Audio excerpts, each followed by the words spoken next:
All righty. I will call the advisory committee to order at 7:33 p.m. Thanks everybody for coming. Why don't we tackle our minutes real quick? Or do you want to save that for the end? We have a lot of people waiting. What do you think, Tim? Fine with that? Let's not keep the people waiting. Okay. Claire, are you okay with that?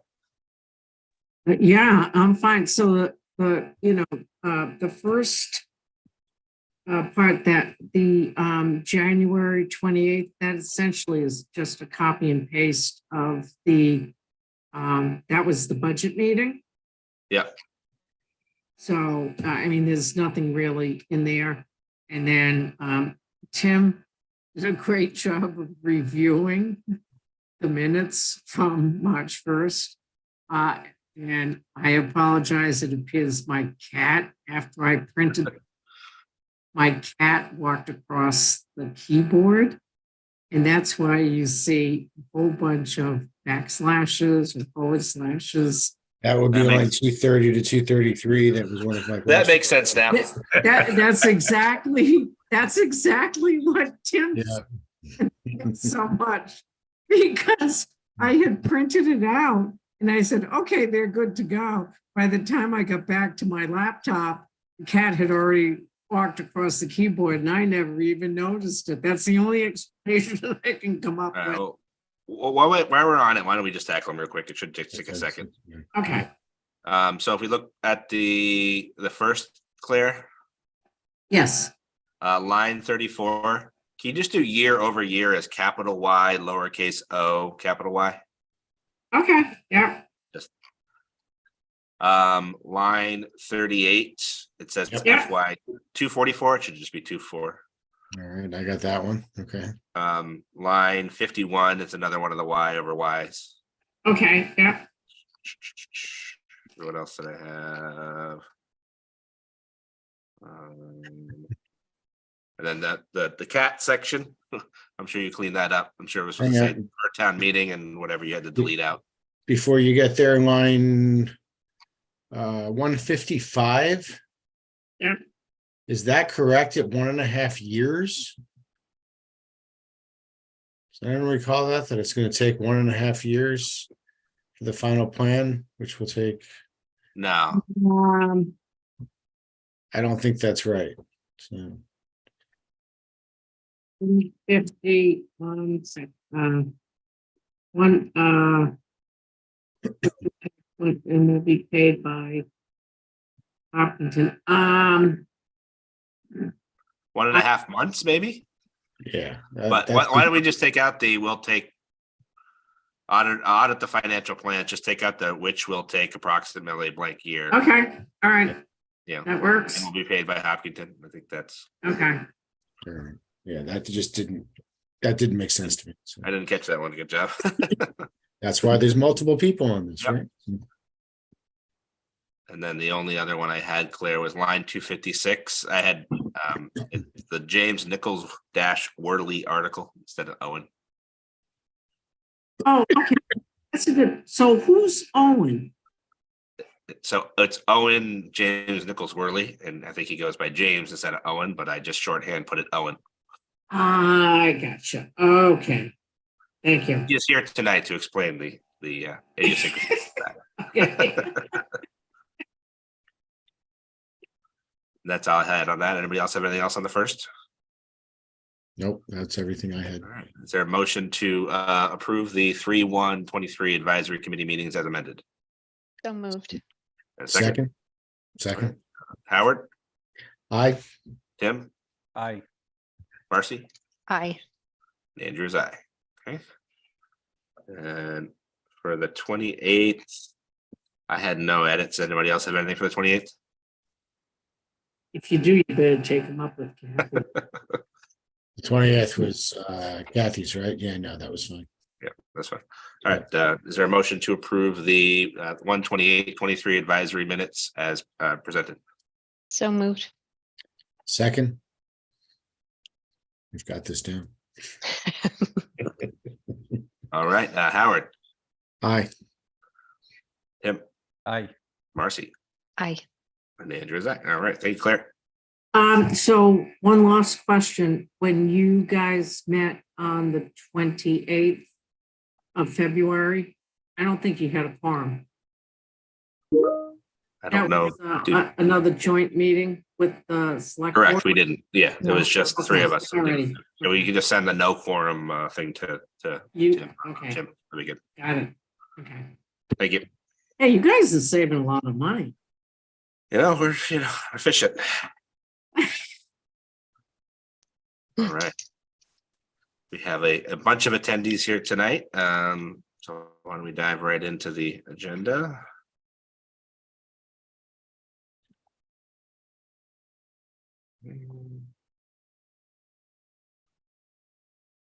I'll put out the chair stuff shouldn't really matter much. Meeting schedule, we talked about the meeting on the 21st. I need to send that out. I'm just waiting for the time from Kathy.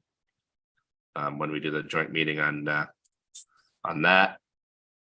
What day is that? I want to say it's Tuesday. Which Tuesday? Tuesday the 21st. Okay, right, not next week, the week after, right? Okay. Right. Yeah, I just don't know. Select board meets. I don't know if we're at a certain part in the schedule, so I want to send an invite, but I'm waiting for her to respond on what time it starts. And then the rest of the stuff we can get into now. All right, let's see, where are we at with our votes?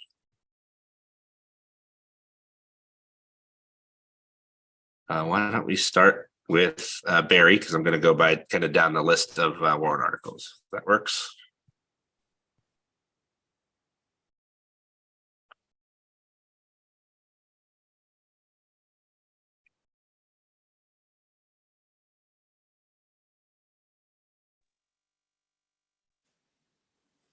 Can you hear me? We can. Good evening. Good evening. Thanks for having me. I'm happy to talk about whatever you want. There are some significant changes that we're recommending for the SAP, and I can go through the major ones for you to start, or whatever you want. You guys want me to put it up and just with the track changes so we can follow along, or does that work? Please. That would be great. Thank you. Okay, and some of them are just sort of technical that don't really have any impact. We noticed at the beginning that the SAP says revised and the annual meeting date, but it doesn't say when it's actually effective. So we're just putting in that it becomes effective the start of the next fiscal year. So we'll change that every year. Where it says exempted by statute, we learned that there are groups of employees whose compensation by statute must be determined by the select board. And for years and years, the personnel board has been making those. And the specific ones involved here are election workers and fire department employees. So we're just carving those out. Again, you'll see there are a lot of changes to the schedule. So there's lettering changes. I won't spend any time talking about that until we get to, there's just a wording change on on-call compensation to make it more accurate, that they're not required to work, required to be available to work. And we'll be talking about a change to that provision. Well, can I jump in? Sure. That's a big one, right? Additional money paid to an employee who is available versus somebody who's required to work. That's a big change, right? Well, it's available to work when the need requires it. Well, there are people, it's on-call compensation. So there are people who are paid to be on call, even though, so they're not being paid their normal wage I see. unless and until they're actually called into work. That So clarifies. that's what we're talking about. Great.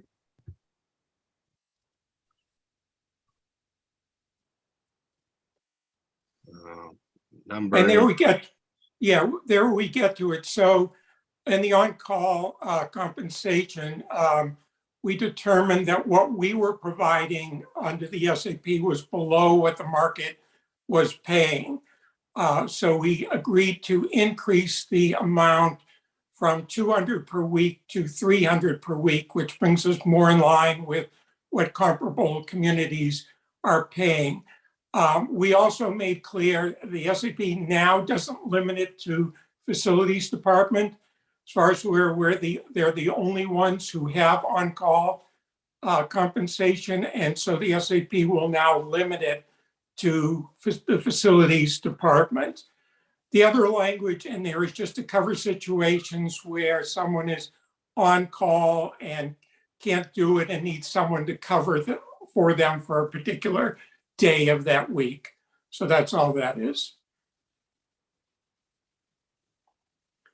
Can There we- is, I'm go ahead, sorry. go ahead. I see it. Okay, thank you. It's clear. Okay, and then there's just a word, there were too many annuals in that sentence, so we just changed the wording for clarification. Okay.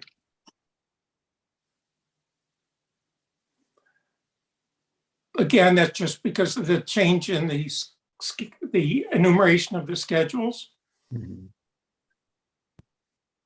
Schedules. You'll see we'll get to those, the pay schedule. Okay, let's stop there. Vacations, because we did a fair amount of work on vacations. And this frankly came up several years ago when Jason Malinowski was a member of your committee.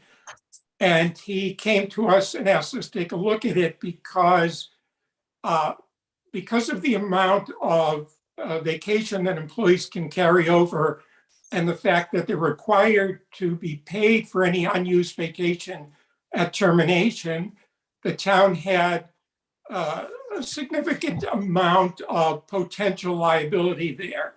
Similarly with sick leave. We finally got around to looking at it and we made a few changes. So if you go back to the vacation schedule, it's just go up a little bit there.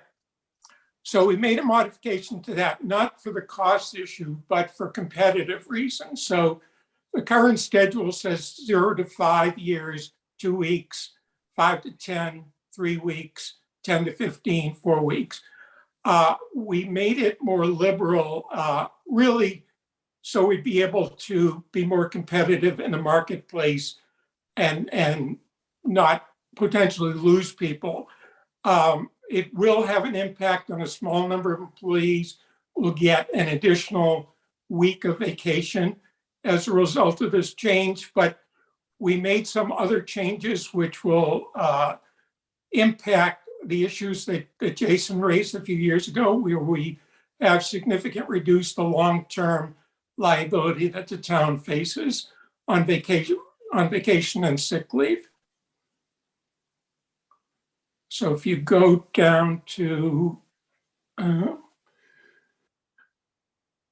okay, so back up again.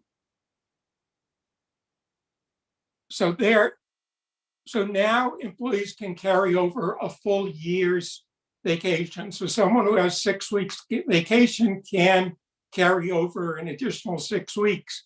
So in any given year, have 12 weeks of vacation, but more likely carry that 6 weeks vacation over to when they leave and then get paid out 6 weeks. So what we've done is said going forward for anyone hired on or after July 1, 2023, they can only carry over 2 weeks vacation regardless of how much vacation they get in a given year. Is there a way to make that retroactive to all employees, or we have to leave the old one? It was the feeling of the personnel board that we did not want to negatively impact current employees. And we did form a working group with current employees to get their input on these changes. They obviously feel very strongly. I expressed my view that just because you have something when you're hired doesn't necessarily mean you get to keep it forever. You don't get to keep all the wage increases, all the new holidays we had, all the good things. But anyway, the clear view of the personnel board was we should not be impacting current employees. So current employees can carry up to 1 year's pass, so they could have 2 years in one, or does it continue? In other words, if they get 6 weeks a year, they can have up to 12, or they can keep going and have 18 or. No, they can never have more than 12. Okay,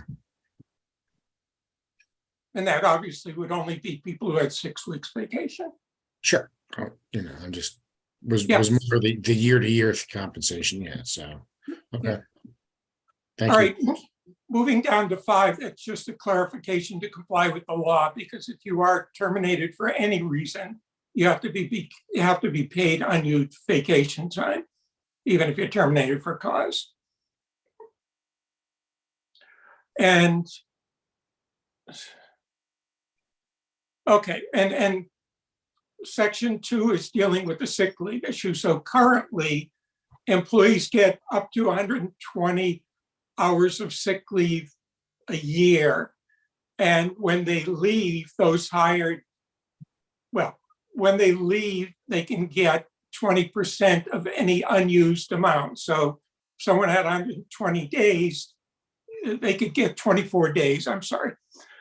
I said hours and then days. So they could be potentially earn 24 days to be paid out at termination. So prospectively, we're doing away with that. There's no reason someone should get paid, in my view, and the board's view, for not using sick leave. It's there to help you if you're sick, but it's not like vacation pay. And there's no legal requirement you be paid for unused sick leave. So anyone, again, hired after July 1 of this year will not be able to get paid for any sick leave, unused sick leave, when they leave the town's employment. Same question, we can't retroactive that as well, because as you Same said. same answer. I think you might have a more sympathetic town meeting on the subject of making sick leave line item retroactive.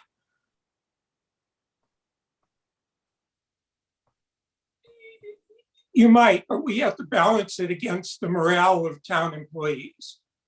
And there are long service employees who do feel, because they've expressed this at our meeting, that something is being taken away from them.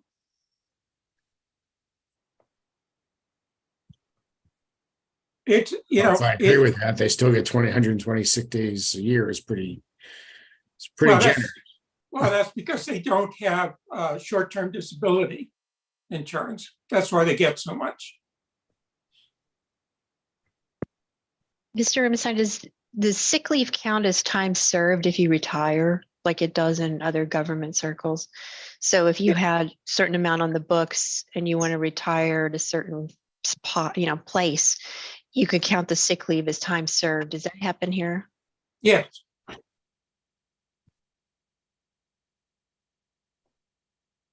So that would be the reason employees wouldn't want to give that up, right? Correct. Again, we had extensive discussions about this because I frankly share the view of some on your committee that just because you have something when you're hired doesn't mean you're entitled to have it forever. But there's no right or wrong answer to it. But clearly the personnel board felt they were not interested in potentially taking things away from existing employees in this area, certainly. I think the other part of it is, did your board discuss the fact that this procedure or bylaw incentivizes people to not take the time that we want them to take to be healthy, productive employees? We did talk about that. And then, there are other things you can do, like giving people an extra day off if they're not out sick for a period of time. But we want people who are sick not to come to work. So you don't want to create incentives for people not to use time that they're entitled to when they should be using it. Right, but isn't that what this does? Well, but it again, it is what it is. however you look at it, if you say we're going to make this retroactive, you are taking something that employees feel they're entitled to away from them. You can disagree with that, but that's how existing employees, current employees feel.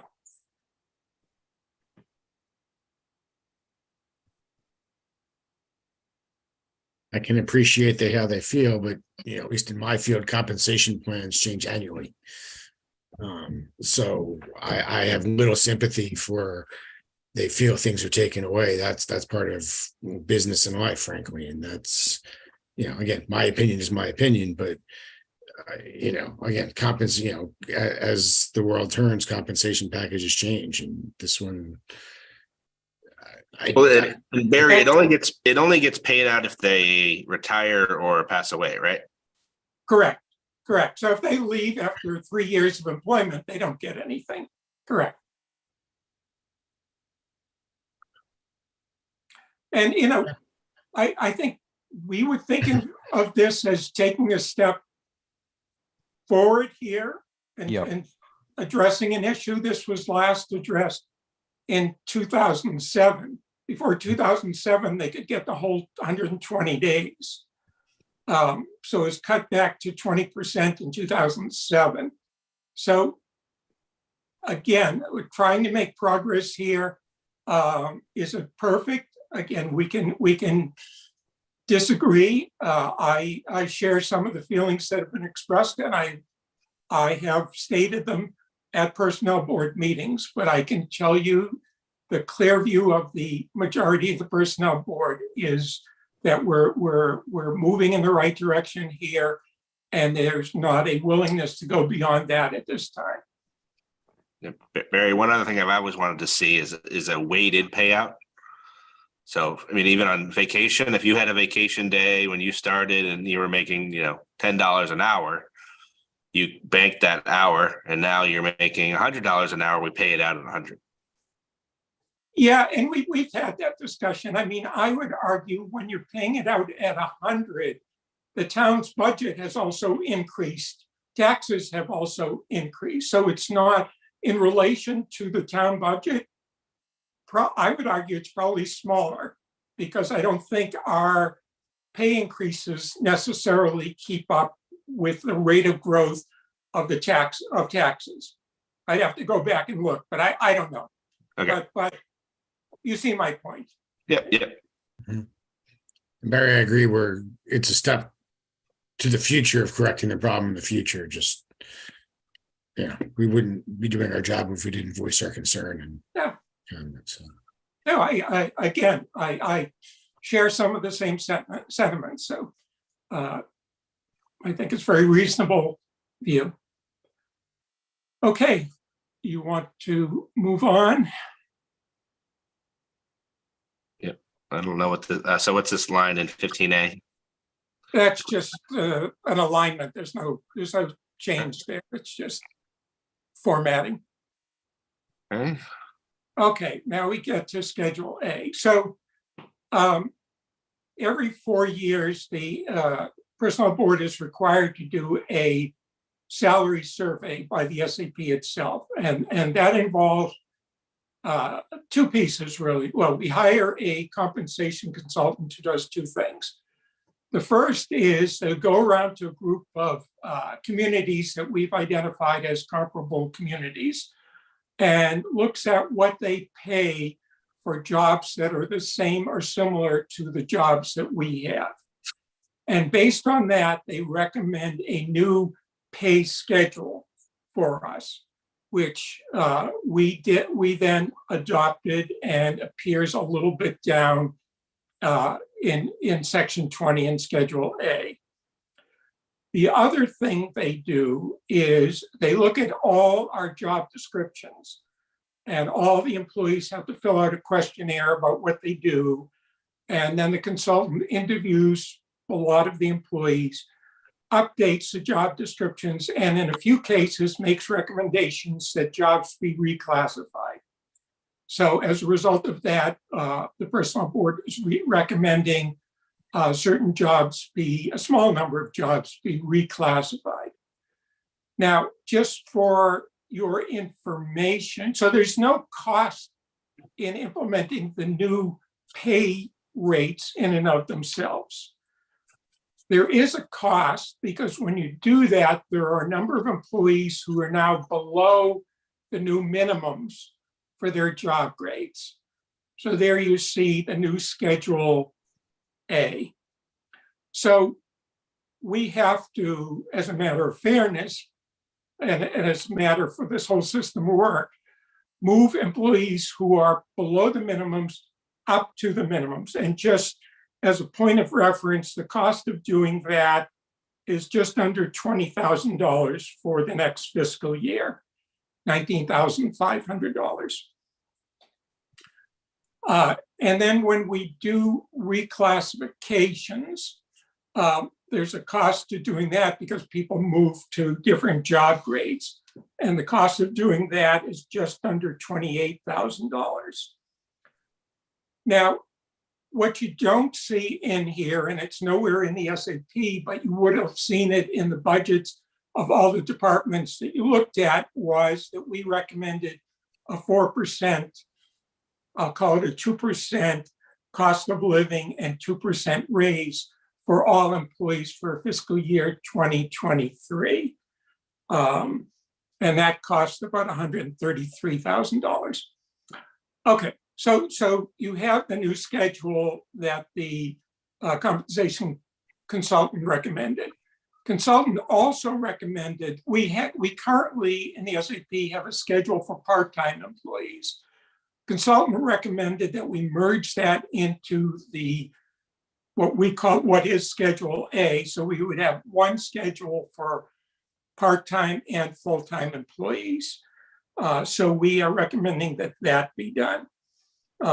You're basically just paying a part-time employee the same rate as a full-time. It's just they're not working as many hours. Correct. And obviously they don't get benefit, but yes, that's Correct. exactly it. As I mentioned before, we learned that fire department employees shouldn't be covered by the SAP. So that was Schedule D. We're recommending that be removed. Because we're adjusting the compensation for all other employees, we also adopted a new table for recreation department employees. Now, as I'm sure you all know, that doesn't impact the budget because those are paid out of fees that the recreation department collects. So there's no budgetary impact on that, from that change. I think I have covered everything, but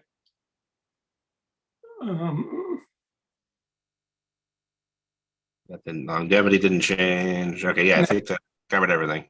no.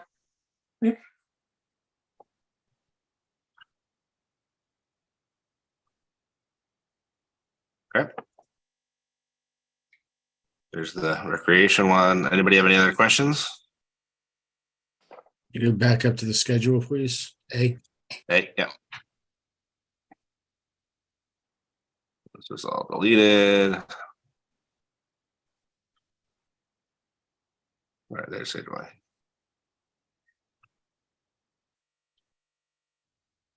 I can scroll down so you can see the positions.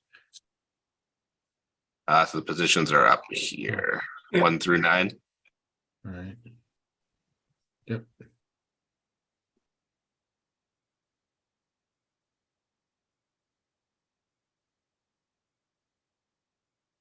What's the asterisk after the clinician? Because that's ARPA funded, it will say, and maybe it doesn't in the version you have. Yeah, it does say it's effective right after town meeting because ARPA funds are available now. So as soon as town meeting approves the position, they can start to look to hire someone for that position. So you're just changing basically for that one position, the effective date from being, moving fiscal year to the prior year. Correct. Okay. Can you Go scroll back up, up, please? please. Okay, stop.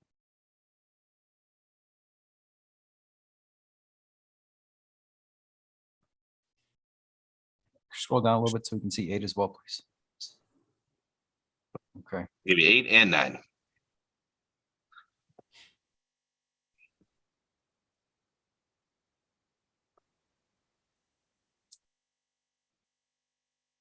yeah, I'm still not convinced, and I'm happy to be wrong. I'm not convinced that an IT specialist, a senior IT specialist at level 7 is ever really going to support the town's needs, because those people tend to be very expensive. It would be helpful there. I mean, it doesn't obviously change how the SAP is done, but to have, minimum midpoint, but I think it would be helpful for visibility to have the annual calculation for it. Oh, it's okay.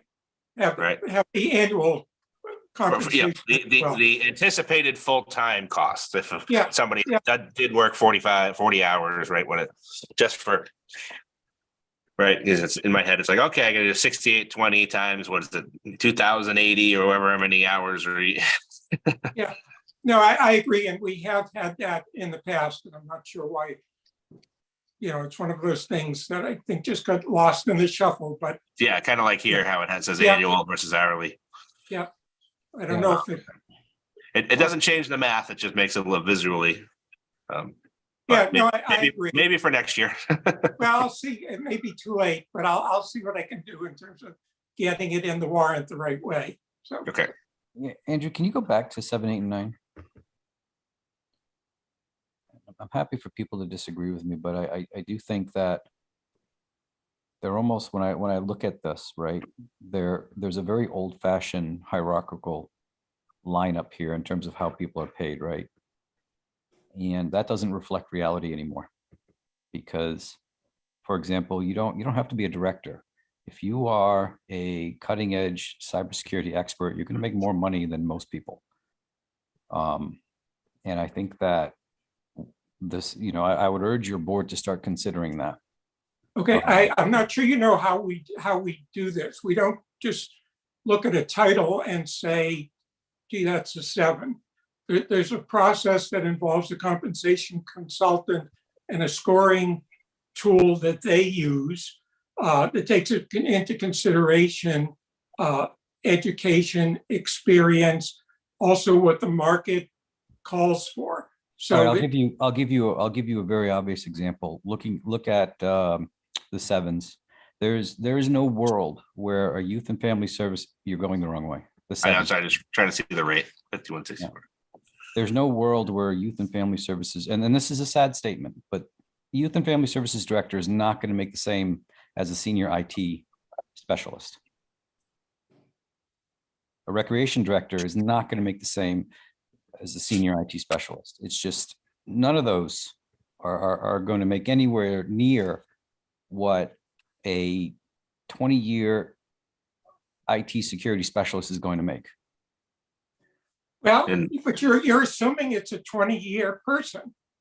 There's a Well, range. You of called it compensation. out as senior. If it was an Yeah, IT No, specialist.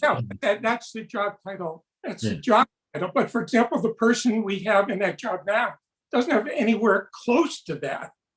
In fact, barely met the minimum qualifications for the job.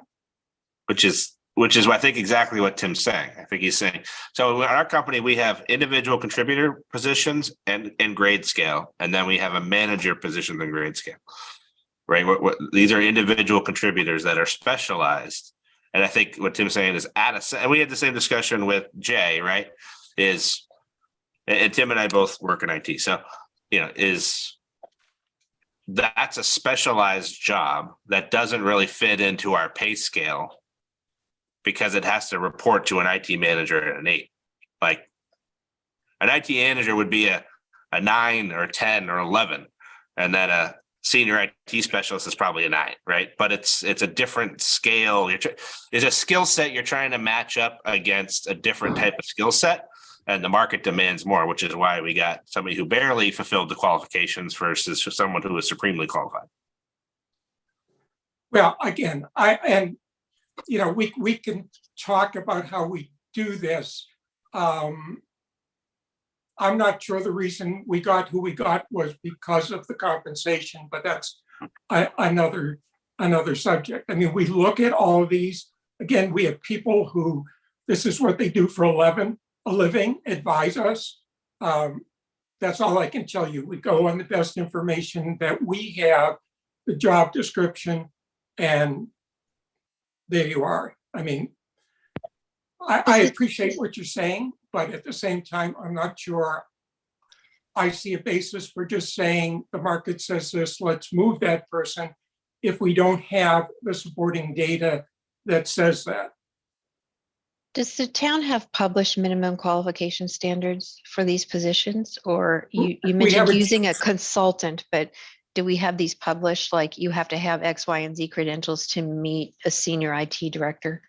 Yeah, we have a job description for every position. Okay. Well, the job description is usually different than minimum qualification standards. Well, it said every job description set forth what the minimum requirements are for the job. Okay. I only have one other question. I don't know if I'm interrupting someone else, but what's the time and grade wage increase intervals? So if somebody's brought on, are they automatically brought on at a minimum, or are they brought on at midpoint or maximum depending on qualification? Depends on qualification. So under the SAP, the personnel director can hire someone up to the midpoint without the personnel board's input. If they need to hire someone above the midpoint, then they need to get personnel board approval to do that. And for the time in grade, like what's the interval if I start at the midpoint? When do I expect to get to maximum? If I start today? Okay, so it's an interesting question because we came very close to changing the way we do that. So right now, everyone gets the same increase every year, and that probably won't change. And then occasionally we move the table. So we'll increase the table by a certain percentage so that people don't start falling outside of the table.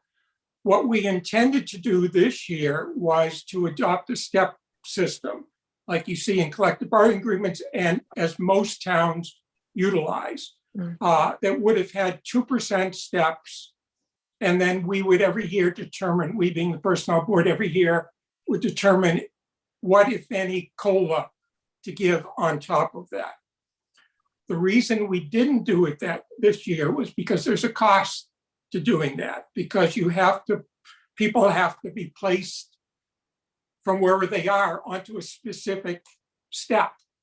And, if you're using 2% steps, and some people, instead of getting just the 4%, going to end up getting 6% because they're, just 1 penny shy of, or 1 cent over that 1 step. So they get to go up to the next step. So that cost was going to be about $25,000. And given we were doing a large increase, historically 4%, we had moving people to the minimums, we had classifications, we just thought it was not the right environment for us to be moving for that, although it is our intention to do it next year. I don't know if that answers your question. It does. So we don't really have a set time and grade interval that if somebody sits in a position, in so many years, they're going to increase. I think could be warranted. And then the last question I have is, aside from time and grade, how much is the increases associated with performance? So if I'm a bad performer, but I stay in the position for a decade, I still get to the max. So I don't know if there's any, ties to performance here. I've heard that performance appraisals, at least in the past, were not being done. So I'm wondering if that's been fixed and if that's going to be tied to salary increases at any point. Okay, so we spent, I would say, a good part of 3 years trying to get managers to do accurate performance appraisals. that involved training, that involved revising the form, and explaining to managers that there needed to be distinctions among employees. After 3 years of that, we got, because we have to, in the past, we had to approve every performance appraisal. Out of the almost 50 employees, and there are probably 100 categories on each form on which employees are graded, there was a total of 2 separate items that any employee was graded needs improvement. 2 out of how many, 1,500, whatever, it's just not realistic. So eventually we just said, okay, we're not going to do this anymore. We're just wasting our time reading through 50 performance appraisals that all say the same thing. Everyone's a great employee. They don't have any weaknesses. They don't need improvement in any areas. So we said, fine. You still need to do performance appraisals, and employees have to get at least a satisfactory grade. But if an employee gets a satisfactory grade, they will get the same increase as everyone else. Sounds like you needed a better performance review for the managers. We did that. We had people come in training. There's no, because I don't know about all of you. I come out of the private sector where everything is essentially confidential. You're in the public sector where things are not so confidential. So I think that's part of the problem. Everyone can see what everyone else is making. They can, there are a lot of reasons, but even before I got on the board, which was 5 years ago, there was a lot of time and effort put into creating a merit pay system, and it completely flamed out. And so it's hard for me to say everyone gets the same amount, but that's where we end up.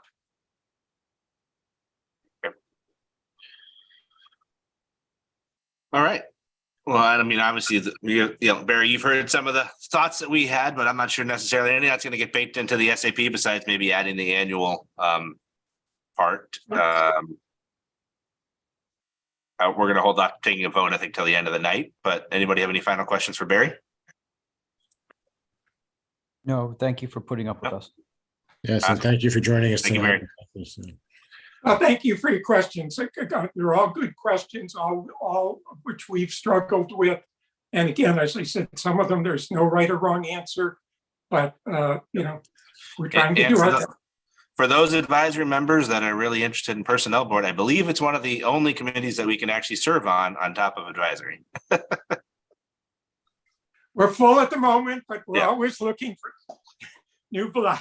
All right. Thank you, Barry. Thanks for the plug. Take care. Thanks, Barry.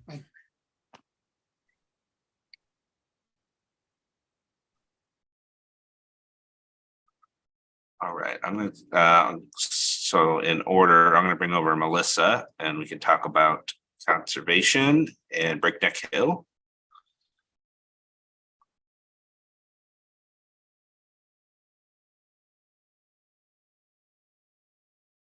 Hey, Adam.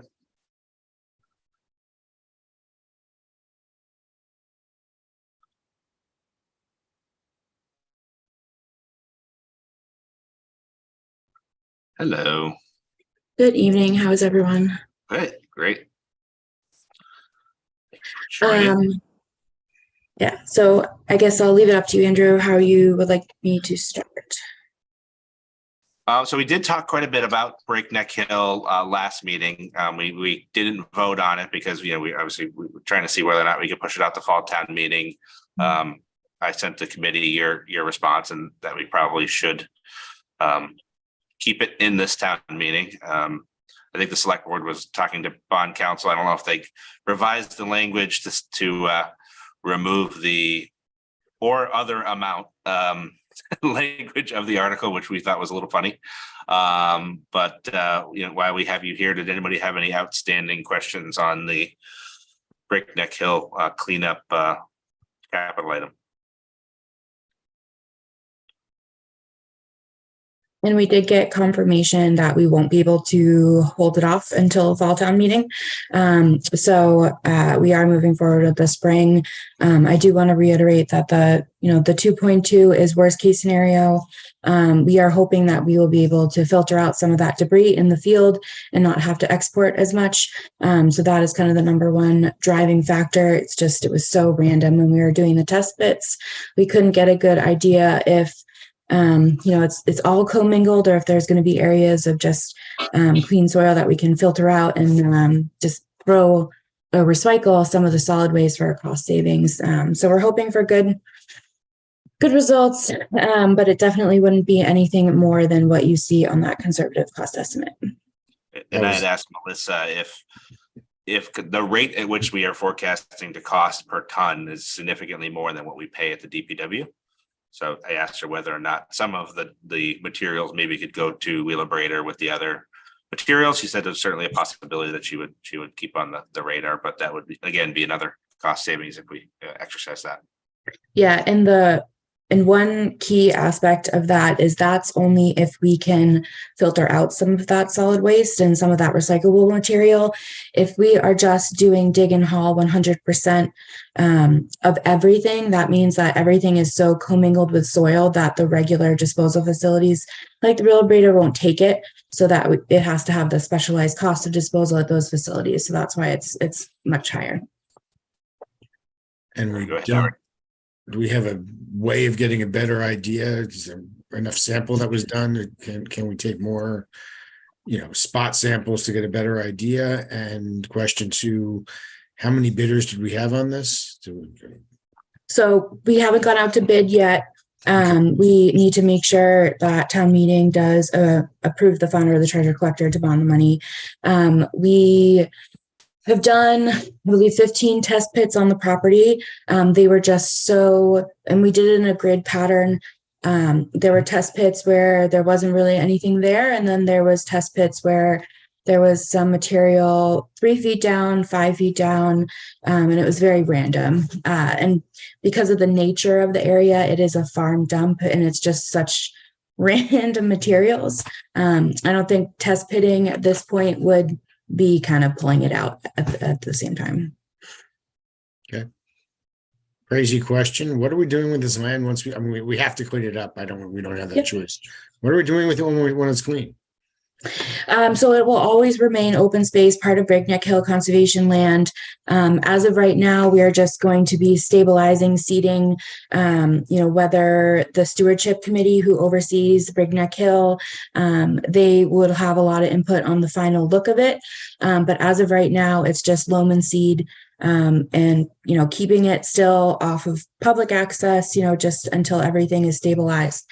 But in the future, I'm not sure what the stewardship committee is looking for, but it kind of just be the same as what it is now. It just be deforested a little bit, unfortunately, for a little while. Okay, thank you. Mm-hmm. Andrew, is this going to be a 2/3 vote? Let me check. I don't think so, because I think it's just capital. No, borrowing, it is 2/3. You're right. Okay. Yeah. Just, I don't know if I'm looking at an older version of the warrant article, but it seems like the raising of the amount seems to be written with some vagueness. Is that still valid? And I think it was discussed last night on select board, Tim. Doesn't it say or in any amount or something like that? 2.2 million or any amount Yeah, or it used to something. have something like that. Yeah, that's don't one know. We problem. discussed that last time or two, right? We did, didn't but like I that think it language. came up last night too. Is there any yeah, chance, came up Andrew, last you night could too. pull it I up? don't know if the current warrant, the updated one, let me look. That's Article 9, sorry. Here, let me share my screen.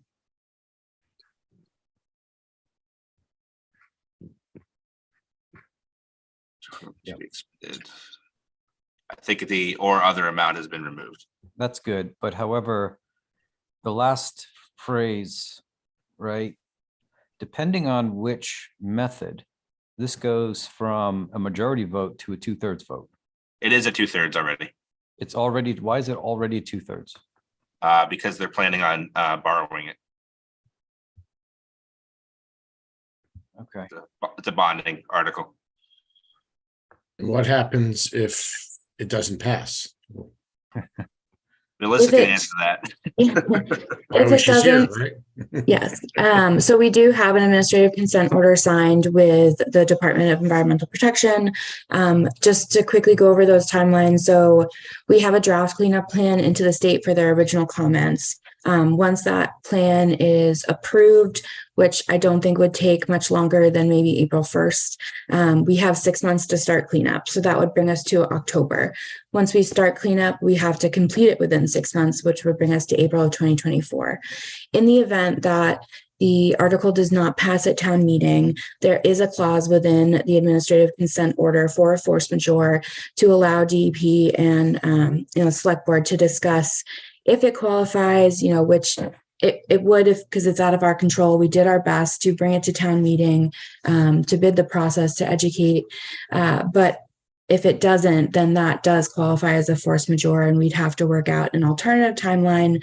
Most likely, they would want us to come to a special fall town meeting, and then that would probably make the cleanup physical, site commencement not happen until 2024. So again, we're going to have to clean it up. We just keep kicking the can down the road. But some people might find that preferred, knowing this year's budget and how tight it is or whatever. Yeah, but it's so that it's bonded, right? So this money isn't even going to hit the tax roll or the general fund Mhm. this year. The debt service, it's going to be short term, if anything, but I don't think it's going to actually hit the budget until next year. Yeah, a year from now.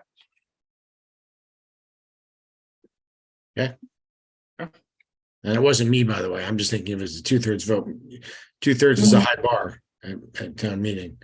And when you're asking for, over $2 million to just clean up a site that is going to perhaps be perceived as not adding any benefit to the town, that people may not want to spend it.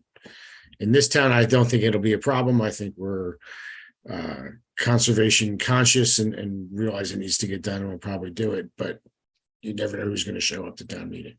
Yeah, and it's also important to note that if DEP were to consider a failure, not a force majeure applicable action, then there is clause in there that they have the ability to fine us for noncompliance. It is $500 a day per violation, so it could be multiple violations. If they really wanted to get into the nitty gritty, they could pick out every piece of solid waste and call each piece a separate violation. So every day that it's there is another $500 each single day. So that's kind of the harsh side of the reality. But we are doing the best that we can to get the applicable information out there so people understand kind of what exactly is out there and what the problem is. It's not hazardous waste, which is a lot of the misconception, but it is solid waste, and it is in non-compliance with the state's solid waste disposal regulations. So is someone giving a presentation on this at town meeting?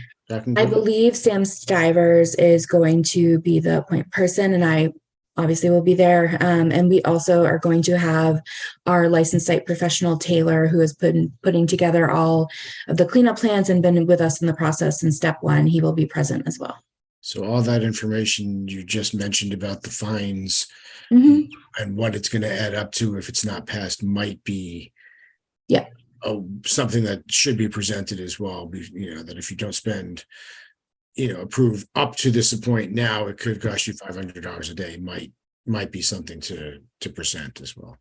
Yeah, I'm planning on like a 1-page FAQ sheet, kind of on the basic history of the site in general, of how this happened, and then the kind of the legal ramifications of what we're dealing with right now. Yeah, I think that's awesome. Okay. Perfect. Thank you. Thank you. I'm gonna skip to the other really exciting ones that I don't understand, and you can certainly explain to me. Sure. All right, start at 30, 31, I think. Is that the stormwater one first? Yep, looks like it. So we have 3 articles technically for discussion for amendments within our existing bylaws. We are working on the stormwater and erosion control bylaw, and this is 2 separate articles. The first article is to be removing it in its entirety out of the zoning code. This is most importantly because in the past, there has been issues as the building commissioner is the zoning enforcement officer. And with this specific bylaw for construction under the zoning bylaws, the zoning enforcement officer technically has the legal ability to waive the bylaw in its entirety. While it has not been an issue in recent past, nor would we expect it to, we believe that the right place for it is within the general bylaws. In looking at other towns in which the Conservation Commission is the sole promulgating party, it usually exists within the general bylaws under the Home Rule Amendment. The ones where it relies on zoning enforcement and under the zoning bylaws is typically when it is a separate committee of one that is not already a permitting board that has staff.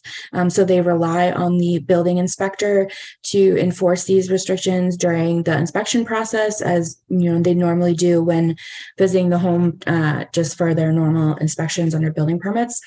But because we have the Conservation Commission, in which the conservation agent is the acting authority, it is more consistent to have it within the general bylaws.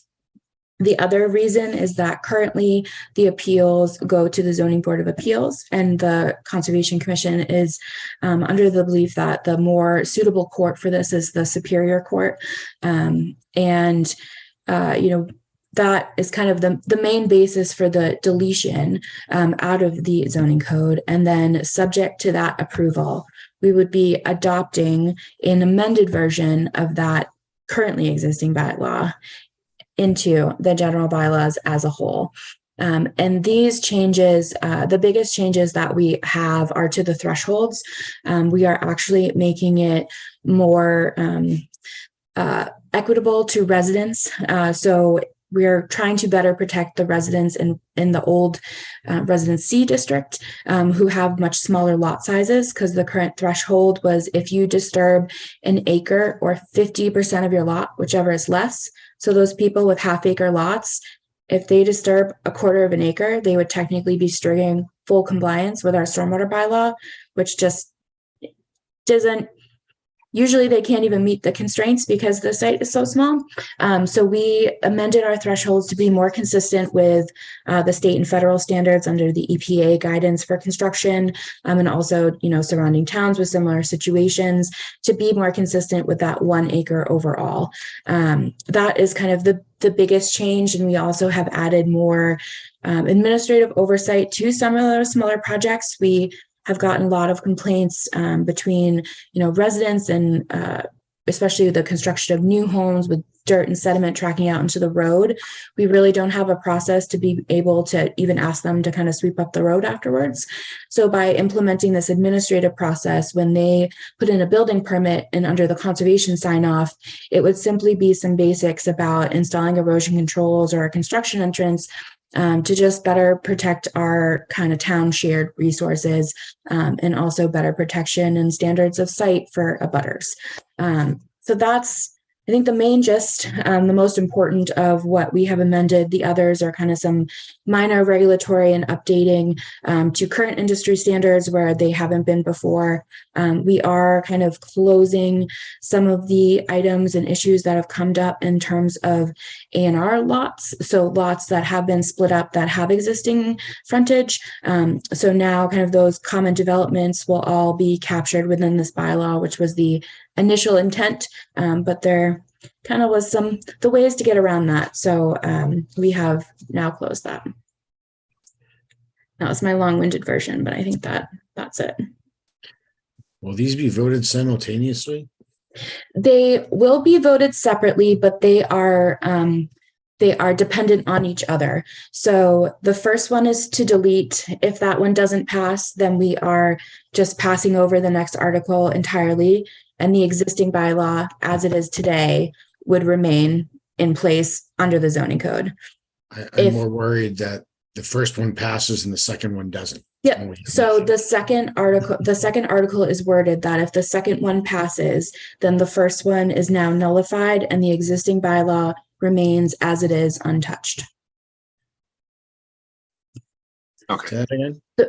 So if any of the articles fail, Mhm. then basically both articles are then nullified and the existing bylaw as it is applicable today under the zoning code would just remain. So even if the deletion passes in the second motion, or within the, I'm sorry, I know it's so confusing. Within the language of the first article, it has provisions in there that if the second article fails, the first one will retroactively be flipped and essentially nullified. So any vote taken, even if it passed, would now be taken away and everything would remain as it is. Okay. Yeah, we had- As long as legal has figured out a way to do that, that's great. So, Yeah, we Right, 'cause had because you multiple guys say- iterations. Yeah, we had multiple iterations with town council just to ensure that, we don't end up with an absence of a bylaw. So we have ensured that worst case scenario, we're stuck with what we have now, and that's okay. There's a question from the audience that I'm gonna allow Mr. Butler to say. Yes, the only thing that struck me, and I thought that explanation was very clear, I wanted to commend her, but the only thing that's a little bit troubling about the two votes, and if one doesn't work, is that amending the zoning bylaw, I believe, requires a 2/3 vote, and the other only requires a majority. Mhm. So it would be strange for a majority vote on the second to alter the vote on the first. I see what you're saying. So it requires 2/3 vote to change the zoning bylaw. But a regular bylaw only requires a majority. Mhm. So if you get through the first with the 2/3 and the second fails, then you're saying that a majority vote on the second would reinstate. Proceed. And I mean, maybe town council says that's okay, but it's pretty peculiar. Mhm. Yeah, I think You would, If- you would de facto have a majority vote, not a 2/3 vote, altering the zoning bylaw. And I don't know how you can do that. I think because in the first article, you are voting on the agreement that if the second one fails, then you agree that it will be Yeah, taken away. If town council thinks that's okay, Yes. you covered that wrinkle, that aspect of it, that's fine. Yeah, so it's subject to the Yeah, it's passage of an contingent article. On the passage, okay. Mhm. Well, hopefully everybody votes, Yeah. in favor for both. Yes. That's best case scenario, but we're prepared kind of for every situation and iteration, and kind of understand those ramifications. Thanks, Sean. And then for the floodplain and wetland district overlay, kind of very simply put, is that these are the minimum requirements that FEMA has for the flood insurance program. So it's essentially the federal requirements are not as restrictive as the state requirements. So to allow our residents to continue to be able to buy flood insurance, we need to ensure that the language in here, which is truly taken exactly from the model bylaw that's provided to me by DCR, who is the state enactor of the FEMA flood insurance loss program. And every inland community in Massachusetts will have the very least this language. Coastal communities have a little bit more, but I do want to kind of enforce that this doesn't change any flood maps. This doesn't change any process. It looks like a lot of new edits that's being added, but there wasn't a purpose before. We didn't have who was the floodplain administrator, and so who can residents go to if they're interested in or want to know if their property was in the flood map, and then just stating that we need to keep a record of any structures that are within the floodplain. It is a little confusing because there's a whole section on permits now, but it's not a new permitting requirement. It's just stating that any alteration to the floodplain requires a permit, which by default, the Conservation Commission does under the Wetlands Protection Act. So it's just making sure that we keep track of anything specific that's in a floodplain just by a nice little asterisk in my wetland file log. And that is really the only change for us. That's floodplain. Thank you. I know this one looks a little scary sometimes if you look at the red line because there's a lot of differences, but some are just sections moving within themselves as well.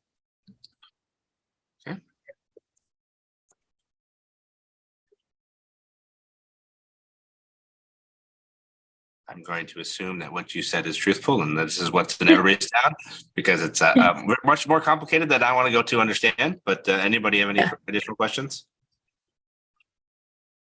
Nope. Great explanation. All right. Thank you. Thank you, Melissa. Thank you.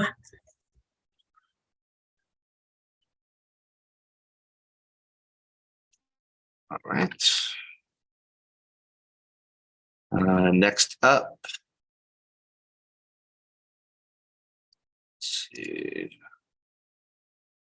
So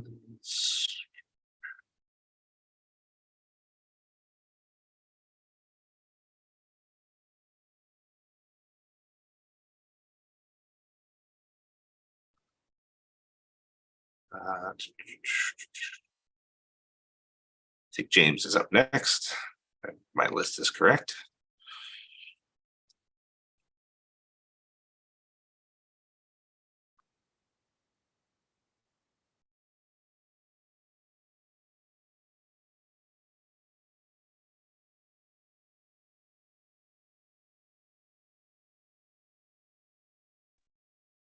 Good evening. How's my audio? Great. And James, sorry for always calling you Owen in our emails. No, it's all right. I can just get right into it if that's okay. Yeah, let me scroll down. This is yours. All right. There it is. So good evening, advisor. Thank you so much for this opportunity to talk about this article and answer any questions. My name is James Nichols Worley of 94 Main Street, but I'm sure if my fathers were watching, they would prefer I go by my full name. So this article, really simply, would start the process of expanding just our municipal voting age. A bit about me, I'm very interested in politics. I'm a high school senior right now. And what really inspired this was for about the past 14 months, I've had the great opportunity to serve on the St. Mark's Street Park Working Group. As you know, we've been working very hard on the park, and I'm sure you have heard a lot about what's going on with the land swap and all that. And as secretary, taking minutes. And I did that for most of the time I was doing that. I was still 17. The 2 town meetings I attended last year in 2022, very lucky by permission of the moderator, I was able to attend. And I have to say, I absolutely love it. I love town meeting. I love everything about our town politics. And I think we have a great opportunity here to expand who can vote to people who are at least 17. Now, there are three big reasons I'll go over quickly why I think this is a good idea. The first is that it'd be great for our Southborough community. You know, a voter who misses the cutoff has no voice in the select board or their school committee. 17-year-olds, I mean, they can canvass, they can display political signs. When I was 17, I testified before the state legislature. I could make a political donation, but I couldn't vote for a select board or planning board. 17-year-olds can do so much in political life and they can give so much to our community. Why don't we let them vote? A second point is that voting earlier creates a lifelong habit of civic participation. If you think about some of the things you started when you were 17, and you think about how many of those activities you continue to this day, voting is a habit. Once you start, you keep voting for the rest of your life. We can build a community of voters who are engaged and interested in our community. And I know a lot of folks grew up in Southborough, moved away for college or school, and then they moved back afterwards because they had a connection to our community. Most people, when they're 18 and going to college or off to work, their lives are ended, they're moving, they might miss the cutoff date for voting in state primaries or other elections. This is our opportunity to give people the chance to vote. And finally, I think young people, young voters, can give an incredible perspective and unique ideas to our town government. My own father pointed out to me that maybe young people would be too influenced by their parents. That he pointed this out to me, my own father, and that I disagree with him is an enjoyable irony to me. The ability of young voters to make informed decisions is what we set for them. I have great expectations for young people. I know plenty of people who are just as excited as I am about municipal issues. Some people point out that we should restrict the voting age based off of competency. Maybe 17-year-olds aren't ready to vote. But to that, I'd say voting isn't like anything else we restrict. We don't have literacy tests or poll taxes or any other restriction except for age. I think voting is this great opportunity. While I think that 17-year-olds are just as able and knowledgeable about voting as a 27, a 37, or 47-year-old, I think it's important to note that we don't have any restrictions. In our democratic republic, we let anyone vote because we think it's what will make us a better, stronger government. Several places like Scotland, Brazil, Austria, 4 cities in Maryland and a city in California let 17-year-olds vote. I think Southborough can be next, the first town in Massachusetts to do so. Thank you so much for your time, and I can answer any questions. I think my only question, and I think it makes sense to me. I actually asked a question. I always wanted to also include people that are green card holders that can't vote in elections. But again, we can't add it to this article. I already asked that whether or not we could add that too, but they said it had to be a separate one. But do we know of any towns that have done this yet, or would we be the first asking for it? There have been a few towns that have asked. Back in the 2000s, Boston, Cambridge, and Somerville city councils all passed it, but this would need to be approved by the state legislature. Okay. I think we have 2 things going for us on that, is that 1, this is an all-town meeting. One could argue that maybe those city councils weren't representative of what citizens were thinking. And 2 is that we have a new great legislature who I've been very lucky to know. Representative Kate Donahue has been a consistent advocate for youth civic participation, and I'm sure she'd be very interested in this. Excellent. Any other questions? James, you go to St. Mark's, if I remember correctly. Yeah. Are you also from town, or are you from out of town? I've lived in Southborough my whole life, I should mention. And with Although, this, oh, sorry. no, go ahead. I think it's important to note, because I was thinking about this and I've asked Jim Hegarty about this. An 18-year-old who wasn't born in Southborough, but who maybe goes to St. Mark's, just like if there's a college in town, they can change their registration address to Southborough. So you could have people from, If you I prove know we have- residency. And that's my point. That's my question is, as long as you prove residency, then you can imagine any 17-year-old at St. Mark's that wishes to take part in this could as well. That's right. But I think the good thing is, 1 is that they're outnumbered by our students at Algonquin. And 2 is that in a lot of places, keeping your registration is a lot more important than changing it. So while I remember Jim told me about, I think, a British citizen who also had American citizenship who went to St. Mark's for a few years voting, it's a pretty limited case. Thank you. Thank you. Hey, James, nice presentation. I do believe you could probably tell me if I'm right about this. You seem very knowledgeable about politics, more so than myself. There are a lot of states that allow 17-year-olds to vote in primaries. Is that right? So That is absolutely correct. So I'm not sure, what would make the things we're voting on any less important per se than voting in a primary. My question is, what do you think the people who will say you should absolutely be 18 before you can vote will argue? And I guess what's your thoughts on their argument?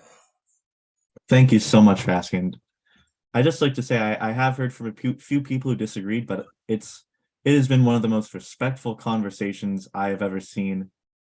I mean, especially when you think about what's going on at the national level, it's been incredibly polite. So one of the biggest things I've heard is that maybe people who are 17 aren't mature enough or knowledgeable enough about politics, about town politics, to start voting, or that because our voter turnout in our elections, I believe the last one was about 20%. No, it was 9%. I'm sorry, 9%, that it's so low for people who are over 18. Why should we expand it even further?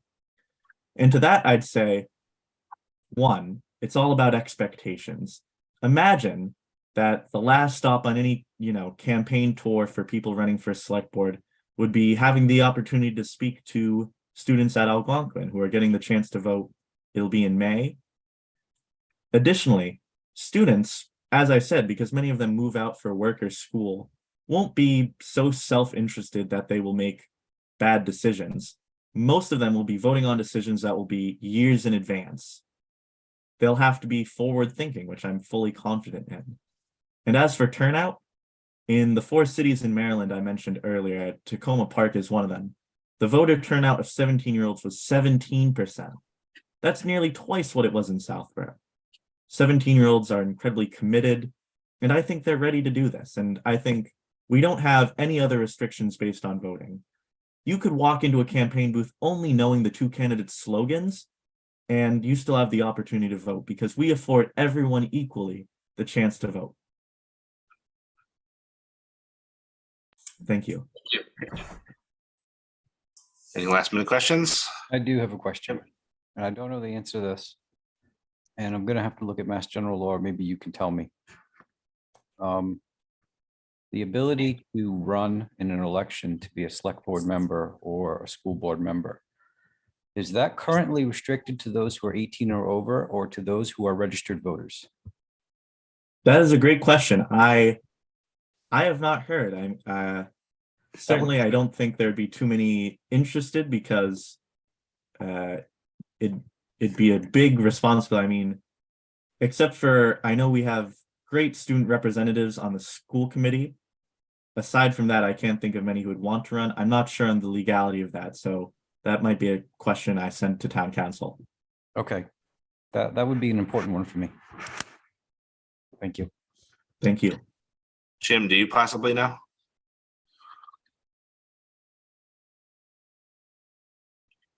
Mr. Haggerty.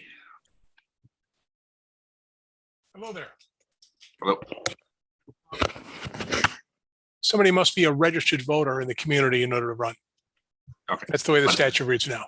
So if this passed, then they would be considered registered voters, so they would be eligible to run for select board. Absolutely. Okay. Thank you, Jim. Thanks, Jim. I hate to be a wet blanket. I really do. How do you feel about that, honestly? How do I feel? Yeah. I think the important thing to remember is that voters over 18 will always outnumber those voters who are 17, just because it's such a small age bracket. I think, to be honest, I don't think a 17-year-old would win anytime soon, unless they were, I mean, very incredible. So I think it's more important the opportunity to vote for older candidates and get involved in that civic participation. I think, James, if you were running for select board, I might vote for you. Don't sell yourself short. I am 18 now. I could. Probably not. Okay. No, I think what's different from, I would never disqualify someone who's 17 from running for something. You know, the laws are the laws. So, if you can't run, you can't run. But one thing that's different, in my opinion, here is your knowledge and experience, or someone's knowledge and experience may qualify them for a particular position, but it doesn't necessarily qualify you to be a voter. right? There's plenty of people who have no knowledge or no experience of anything related to politics that are allowed to vote because of their age. So I think that's the one difference. But obviously, if you're not allowed to run, if you're not registered, then it is what it is. But yeah. James, I just wanted to say I'm so impressed with you. I've watched the meetings, and I'm afraid I'm not going to be able to get there on this because I don't think all 17-year-olds are as student informed as you. But I certainly appreciate your tenacity and bringing something forward. And your presentation is very good. Thank you. Thank you. Thanks. All right. Thanks, James. All right. I think we're on CPC. I'm going to bring over Mr. Mills.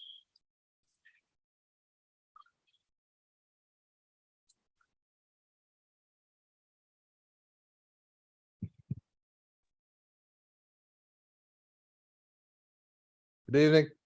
Good evening. Oh. All right. So you have a few things here, right? So we have the Algonquin one, and then the other ones are just administrative, right? So it's really the Algonquin's the only new project this year. Yeah, the Algonquin one's the only new one. Okay. That's correct. Let me just put that up so everybody can see the language. Article 14.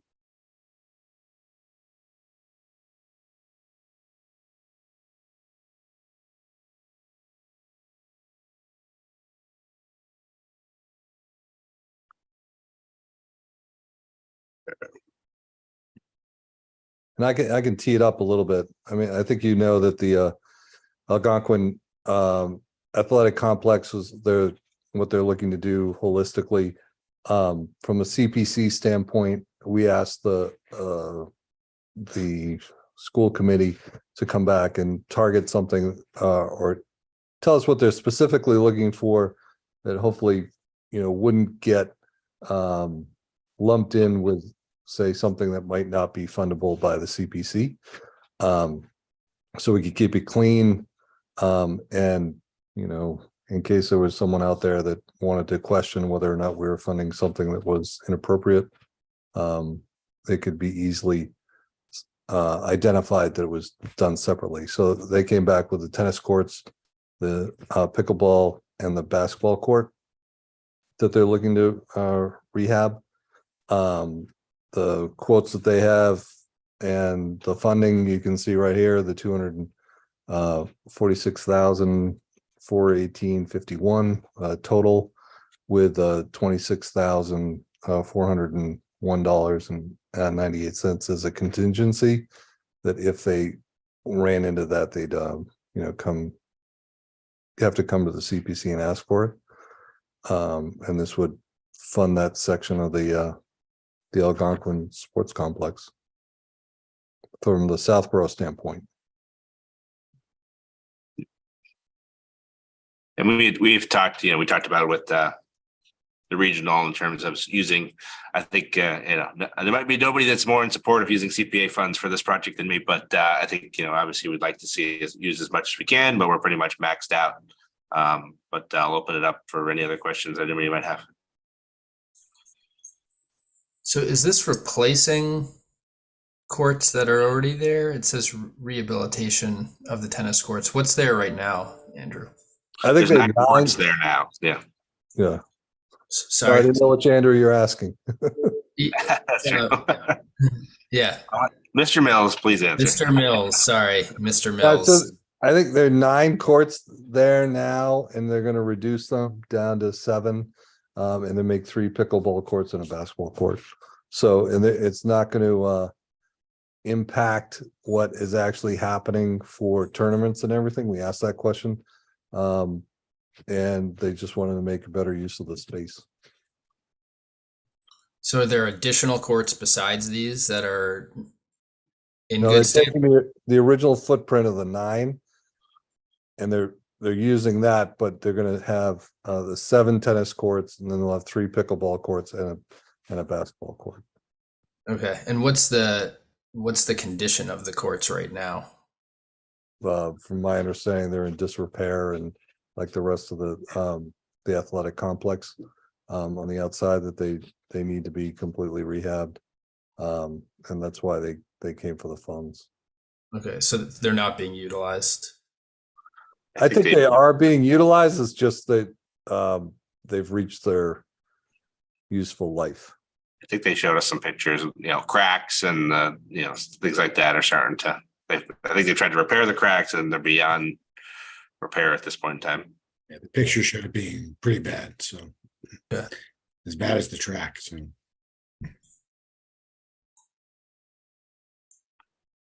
And does this exhaust our CPC funds? No, it doesn't exhaust them. The challenge was that we don't have any bonding, based on what we did with the townhouse, what we already have with the Burnett and the library. House, et cetera, right, yeah. But this will basically come pretty close to wiping out our 2023, and then we just need the 2024 to, kind of refill. That seemed about right. Yeah, it'll put a big, substantial hit to the funds that we have. Yeah. Okay. You're still signing off on invoices, right? I am, yeah. And that last line in the article won't impact you at all, will it? It says expended under the direction of the town treasurer collector. Well, no, because we want to make it easier, for this project specifically. We kind of went through this with the fire station. When you get a large project like that, and it's there's specific timelines to make the payments. So we'll definitely be monitoring it, but we want to make sure that the payments get made appropriately and timely, and don't get hung up with emails or things out of town. So. Okay. That was my only question. Yeah. Thanks, Tim. Okay. Any additional questions on this one specifically? Sorry, only other question is where are the high school teams playing right now, or once, if this renovation took place, where would they play or practice? My understanding is they're playing on it now. And the idea is to start work as soon as they're done playing and finish it before the fall. So they hopefully don't miss the season. They're going to finish it that quickly? I believe that's the plan. And it's basically bulldoze the entire, so graduation happens the next day, they bulldoze it and take it all away and rebuild it. And they plan to have it done before fall. So it'll be out of commission the entire summer. And I'm sure they'll miss it by a week or two into school, but they plan to do it before the main sports season. So. Okay. Yeah. I played tennis in high school and in college, actually. So you are appealing to me here. My high school, we did renovate our tennis courts while I was there, and we ended up missing an entire season because it didn't finish on time. So I suppose it might be worthwhile to have a backup plan in the event that something doesn't go to plan. Just having had gone through that myself, I can say it is a possibility. Hopefully it's not a reality here, but is there a backup plan if it were not to go to schedule? You'd have to ask the school committee on that one. Yeah, I'm assuming they'd probably, there's other courts around St. Mark's or Fay or, some of the other schools have pretty sizable. And Adam, remember this project, this is just a piece of it funding. Yeah. Piece of it, but it's the entire complex. It's the track, it's the football fields, it's the multiple fields. All the more reason why it could get delayed. Right. Is tennis a fall or a spring sport here? So men's and women's usually play it in different seasons. So okay. I don't know how it works at Algonquin. I played in the spring, but a lot of schools have fall seasons as well. Okay. Yeah, I'd hope if they started it in July that it would be ready by the spring. Yeah, because remember, they want to use it for both towns are going to have access to it too when school's not in session. So.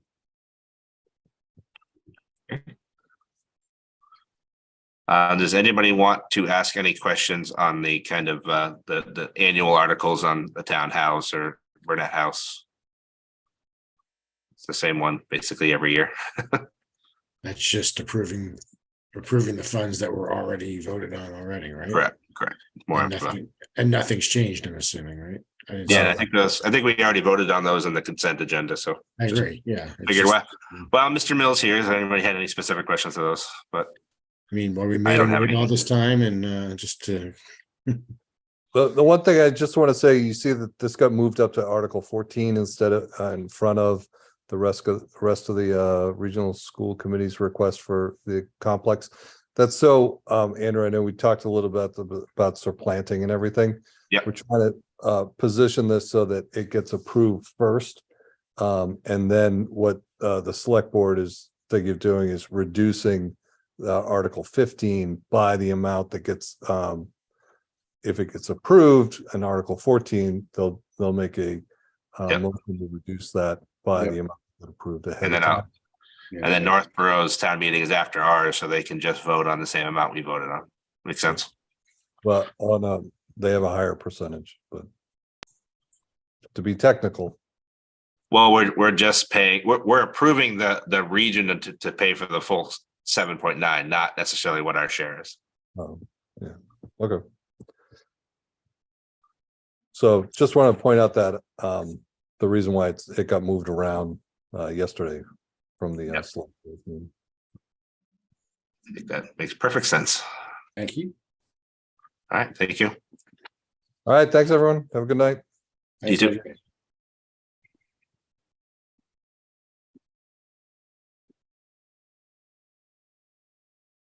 Right. Why don't we bring over Bonnie was not able to come to talk to her article.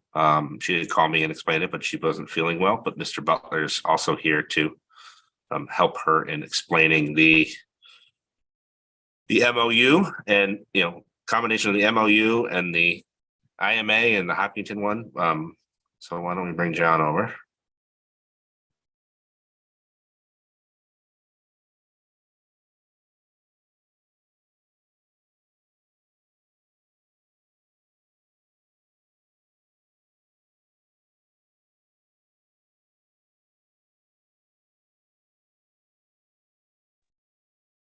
For some reason, my video isn't coming through. Is that correct? Correct. It's surprising. Let me see if I can John, start. I think you want to present, right? Or, Here we go. there you go. Yeah, I have a few slides. So you mentioned the the Hopkinton Water Connection Project.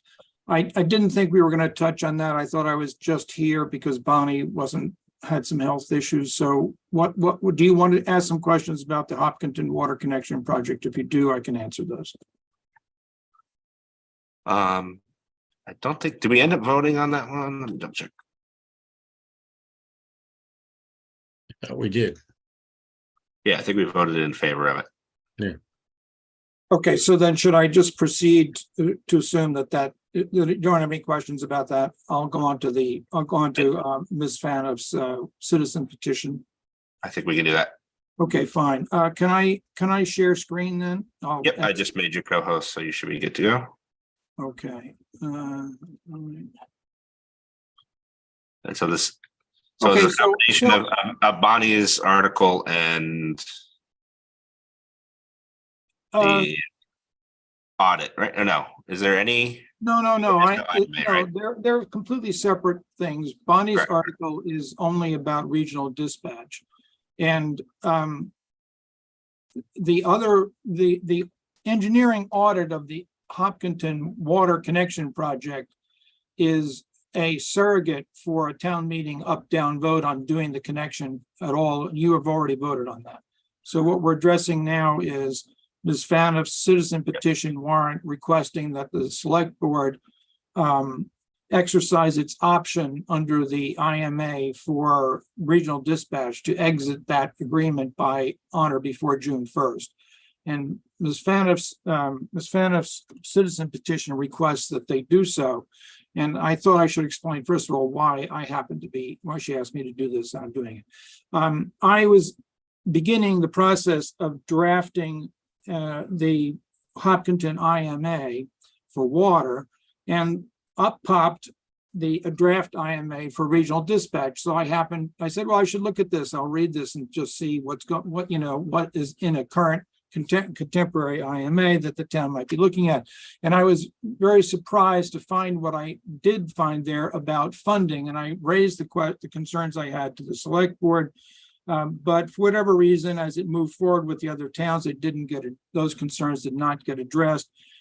So I had some concerns about the taxation authorization process in the IMA, and Ms. Fanoff separately found things that I was unaware of about the Superfund site. And between these two, I thought I would bring them to your attention and perhaps suggest you might want to consider supporting Ms. Fanoff's warrant article, because I think it merits that. So I would say that the regional, can you see my slide here? Regional dispatch IMA, you will see that? Yes. Yes, okay. So I think that IMA has serious flaws. Since this is a very long-term decision, I think we have to get it right. We can't have errors at this stage or unnecessary risks. So I'm going to talk about those a bit on behalf, and Ms. Fanoff and I coordinated this somewhat on behalf of that. The other thing is I'm not going to take a position on regional dispatch per se. I just haven't studied it enough. It's really this particular IMA and this particular site that I think has flaws that we should not continue with. But I do want to raise one issue about regional dispatch in general, because I think it's a concern. And if we do regional dispatch, we should go into it with financial eyes open. Okay, so those are the things I'm going to cover here. Let me see if I can get this slide to move. Okay. Important thing is that there's no good path back once you get into this. If we go past June 1st, it's very difficult to get out of this IMA. And so I think that we really need to do this well when we do it, if we do it. We just can't have mistakes going forward here, because they're too difficult to try to fix later. And I don't think this IMA passes that test. And as I said, there are some misimpressions about regional dispatch I think that you should be aware of, but I'm not going to make a general case here that we shouldn't do regional dispatch. It's just this one that I think has got grave problems. Okay, the first one is the one that I encountered, which is that the IMA hands over to basically to employees the ability to set taxation levels and to raise debt. So it's a 3-person vote as this thing is written, which includes the Westboro and Grafton town managers, and they pass a budget and can raise debt. And Southborough could be represented by either a select board member or the town administrator. But in any case, the two employees of Westboro and Grafton can, by 2/3, by two votes out of 3, push a budget through and debt through, and then Southborough voters have absolutely no control of it. So it's taken completely out of the hands of town meeting, which of course is the organization which your group represents. It's extraordinary to have government employees in charge of taxation without the intervention of elected officials. I mean, as I note here, somewhat tongue-in-cheek, but it's true, the Joint Chiefs of Staff can't do this. I'm not clear why the Grafton town manager and Westboro town manager should have this power.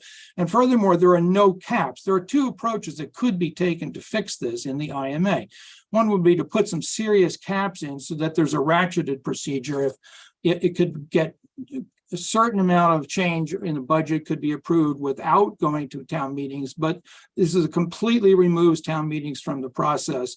If town meeting doesn't approve the budget, it goes through onto the tax roll anyway. And so this is also a complete departure from all of our long experience with operating regions.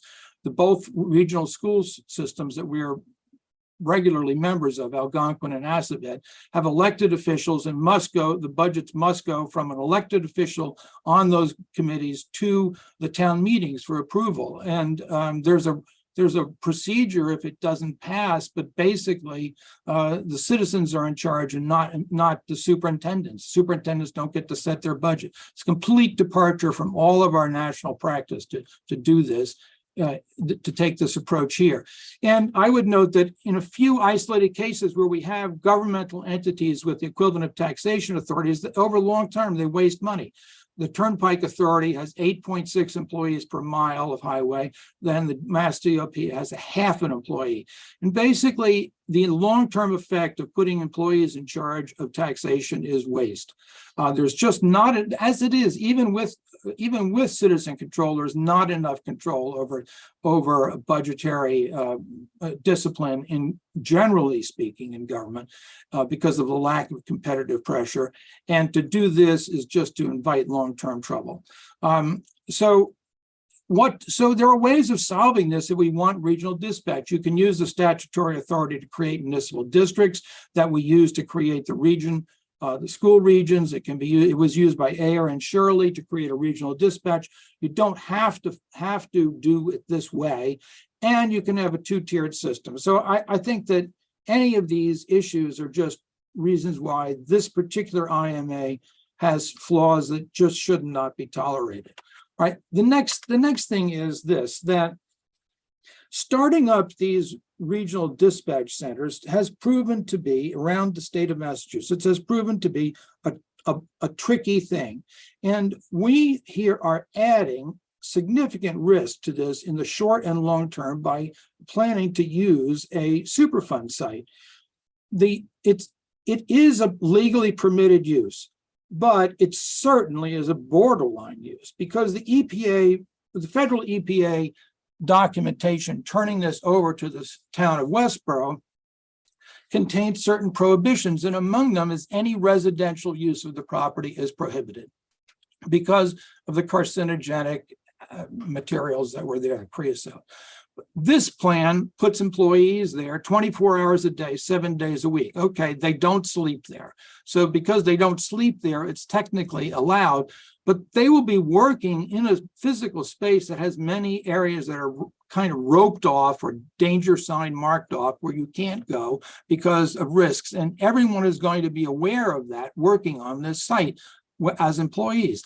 Now, if you take dispatch, that's one of the worst things I can think of to put into this kind of setting because it's a high-stress unionized job.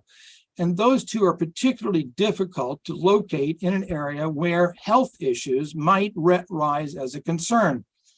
Because what can happen, you get this thing built, you get all this fancy investment in the electronics of this thing, and some employee in their mid-30s develops a cancer, and everyone at the site becomes on edge worrying about whether this unexpected health issue was caused by the underlying long-term issues on the site. And, unions can be pretty aggressive in this kind of point of view. And the problem is, even though my personal bias is, look, the science isn't going to support the notion that this was caused by, that your health problems or these health problems that are seen are caused by the creosote of the site, it's probably not the case.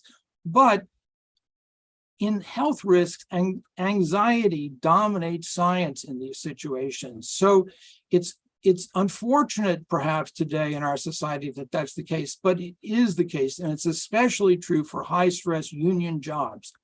So I would say, look, there's plenty of risk in taking on any new startup of a regional communications center. And we need to do everything to reduce the risk, not to step in anything that would amplify the risk of getting things started. And with respect to the Superfund site, if we wouldn't do it ourselves as private investors, as individuals, we shouldn't ask the town to do it.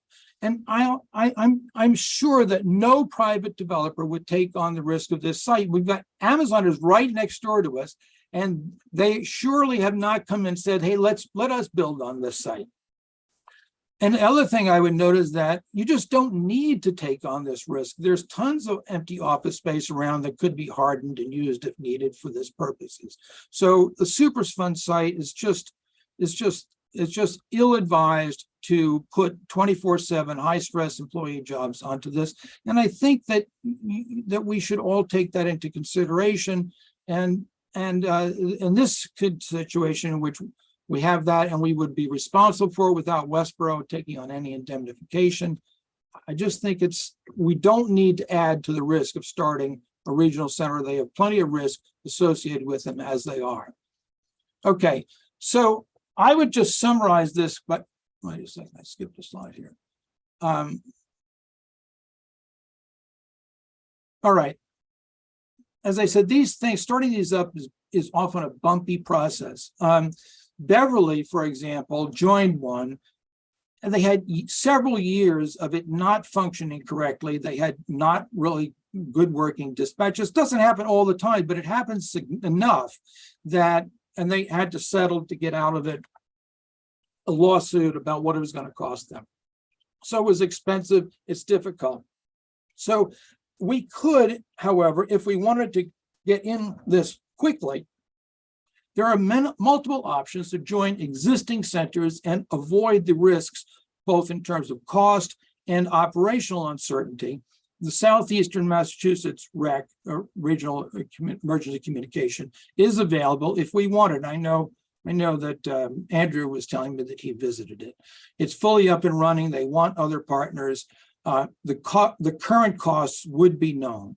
So we can join one that also that's not yet operating after it proves itself if we want, because most of our neighbors, in particular most of our mutual aid partners, are not in any region yet.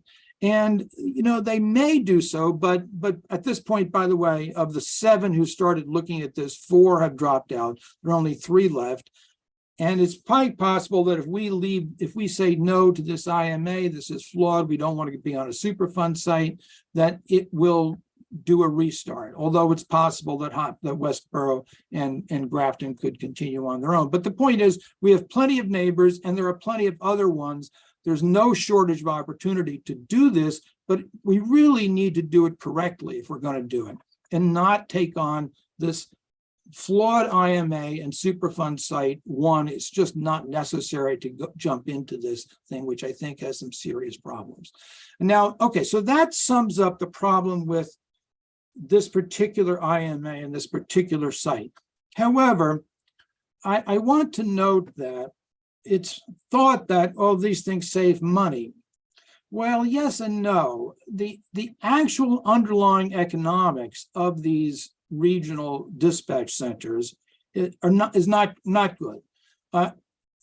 The regional dispatch has some long-term financial risks, and I just throw this out. If we do choose to further consider later on regions, I think that we need to go into it eyes open, and the actual operating economics are currently being masked by the presence of state grants. The thing is that regional dispatch, and I'm going to give an example of this. Regional dispatch has to duplicate the executive management, IT management, finance staff as overhead costs.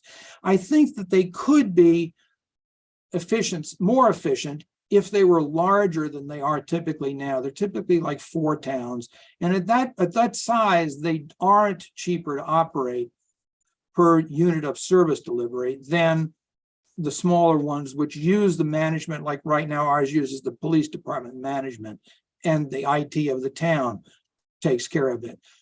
Because of the duplication, the need of those overheads, these things are actually more expensive. So for example, let's just look at the Southeastern Mass one. The four towns have a risk that they're looking at down the road of potentially about a 50% cost hike if the state backs down on their incentive. Right now, the state is spending money as an incentive for regionalization. That's what they say, but they don't say that, oh, we're going to do this permanently and forever. Before the Southeast Mass got going, that regional center, each town was spending between $400,000 and $550,000 for local dispatch, about what we're spending, or a little more, a little less than $2 million total. The region cost about a little under $3 million to run during the current fiscal year, but the state has picked up 1.75 million of that this year. And the state calls that an incentive. Okay, it's an incentive payment to encourage regionalization. But if the incentive dropped off, it would be the towns would be looking at $750,000 instead of the $450,000 they were paying before. And my point would be that historically, state incentive funding has been unreliable. They commonly do this and have done this over decades to encourage various types of behaviors and then back out. And there's no assurance that the incentives are permanent. They're entirely within the control of the legislature. So the only thing we can rely on is that probably they will go down. Eventually, they might get wealth indexed. They're not today, but they could be, because that's common. And we always end up on the losing side of any one that's wealth indexed. So, for example, the CPA was an incentive program to get into that 30 years ago. The state had 100% match. It's down to about a quarter of what it was at one point in time. My point of this is that the state is not reliable in funding these things long term. And if we do choose to go into a region, there may be benefits, it may be worthwhile, but we can't get blindsided by the kind of state Santa Claus who makes it look cheap at the beginning, when in fact the economics may not be so good, and we might end up holding that down the road. But right now, so this is just a point that's not often seen about the underlying economics of these, but right now my main point would be this one that they're proposing to go into seems to me to have some pretty serious flaws.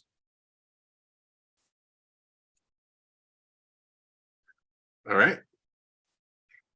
Thank you, John. Kathy's got her hand up. Why don't I bring her over here in case she has something to add?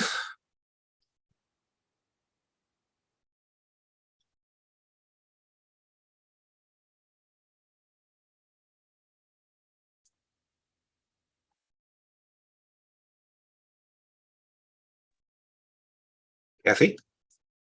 I'm here. Hello. Hello, Mr. Butler. Hello. So before I talk specifically about some of the things John said, I just want to make it clear that the vote to approve the IMA, which is now signed with the other two towns, was 4-1, and I was the one. And I was the one not because I don't believe in regionalization, because I actually do, but I also had some of the issues that John's brought up tonight, and I made them clear. So I'm not here to parrot what he said. I do believe we've gone too fast. The grant timing is what was making us go so fast. The grant had to go in the first week in March, or we'd have to wait a year. It was almost a 3-2 vote, or excuse me, a 3-2 vote. One other member was wavering, but the reason that person decided to go ahead is because he knew we had the 6-1 date we could opt out. And I want to start off with this to clarify something John said. So my thinking was we should not have approved it. And if we didn't, they couldn't have gone forward. You have to have 3 in a rec. So it would have made Westboro and Grafton wait with us. They wouldn't have been happy about it, but they would have had to wait. And we would have had a chance to hopefully bring Hopkinton back into it, because there is definitely a cost savings the more you have. There's economies of scale here. Hopkinton was a 2-3 vote, and until the night of the meeting, they didn't know which way it was going to go. They had one person who was wavering there too, and he had some of the same issues I do. So with more time, that might have been resolved, and we would have had 4 and not 3. And the reason that the other ones dropped out earlier had nothing to do with the issues we're talking about tonight. They had other reasons to drop out, so you shouldn't necessarily read too much in why Marlboro, Northborough, and Hudson dropped out. It was for different reasons. But I do echo most of what John said, but I do want to clarify something. When John first contacted select board, me, and had read the agreement, he really hadn't thought much about the actual concept of regionalization. He just didn't like the structure of the IMA. we immediately forwarded that to, or I did, to Chelsea Malinowski, who's led the effort on the select board to do this, and she immediately sent it to town council. So that agreement got marked up pretty good because of John's comment, but they couldn't go as far as what he wanted because the state law won't let him. So I forwarded both John and Andrew a few minutes ago, MGL chapter 6A, section 18S, which basically limits how much control the town can have over that annual assessment. But John, the town could leave it off its budget. But then if that happens, this law instructs the assessor to add it back when he sets the tax rate. So he puts it back in. So that's how it gets back in. So we could leave it off and not vote for it. They can't make us put it on the warrant, but assessor is then bound by law to put it back in. So that's how it would get back in. That's just a technicality. But that's why I don't think we can go as far as what some think we should to make sure that town meeting retains control over this budget.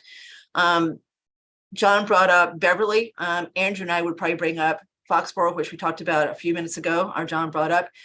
They're both anecdotal. For the most part, the recs have worked out, I think, pretty well. John gave the worst case, and I think Foxborough is probably the best case. It probably is a state-of-the-art one, and that's the one that we saw.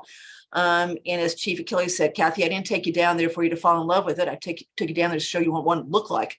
But we did kind of like it. It was up and running. You knew exactly what you were getting into. And John, that day, the guy that was giving us all the information said that the current assessment for the 4 towns in it, and they're about to add 2. So I don't know if his numbers before or after the 2 they were about to add is $250 a year. So I'm not sure where the $450 or the $750 is coming from.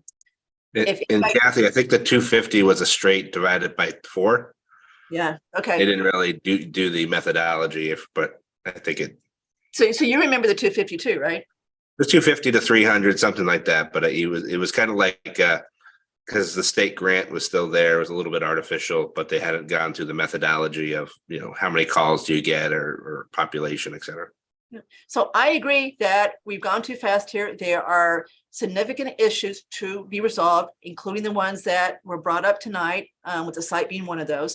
One of the things that happened is there were no choices on the sites. Westboro wanted the site to be there, and everybody just kind of signed off on it. It was originally supposed to be someplace else. The Collins report that was done to look at this used a different site. And then I believe what happened is Westboro's got a committee to try to find a use for this Superfund site. And they realized that this could be a use of it. So they changed their mind and put it in this other site. The original site was going to be small and wouldn't allow for a lot of expansion. This one can, you can add more to it. So that's how it ended up. No other site was looked at. Hopkinton wanted one of their old schools.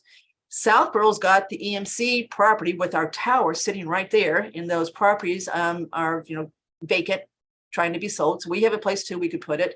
So I don't think the site was vetted very well. Forget the fact that you got a super fund. They didn't look at anything else. So I think that went way too fast. I am skeptical about the economics that we're relying on as far as this grant goes.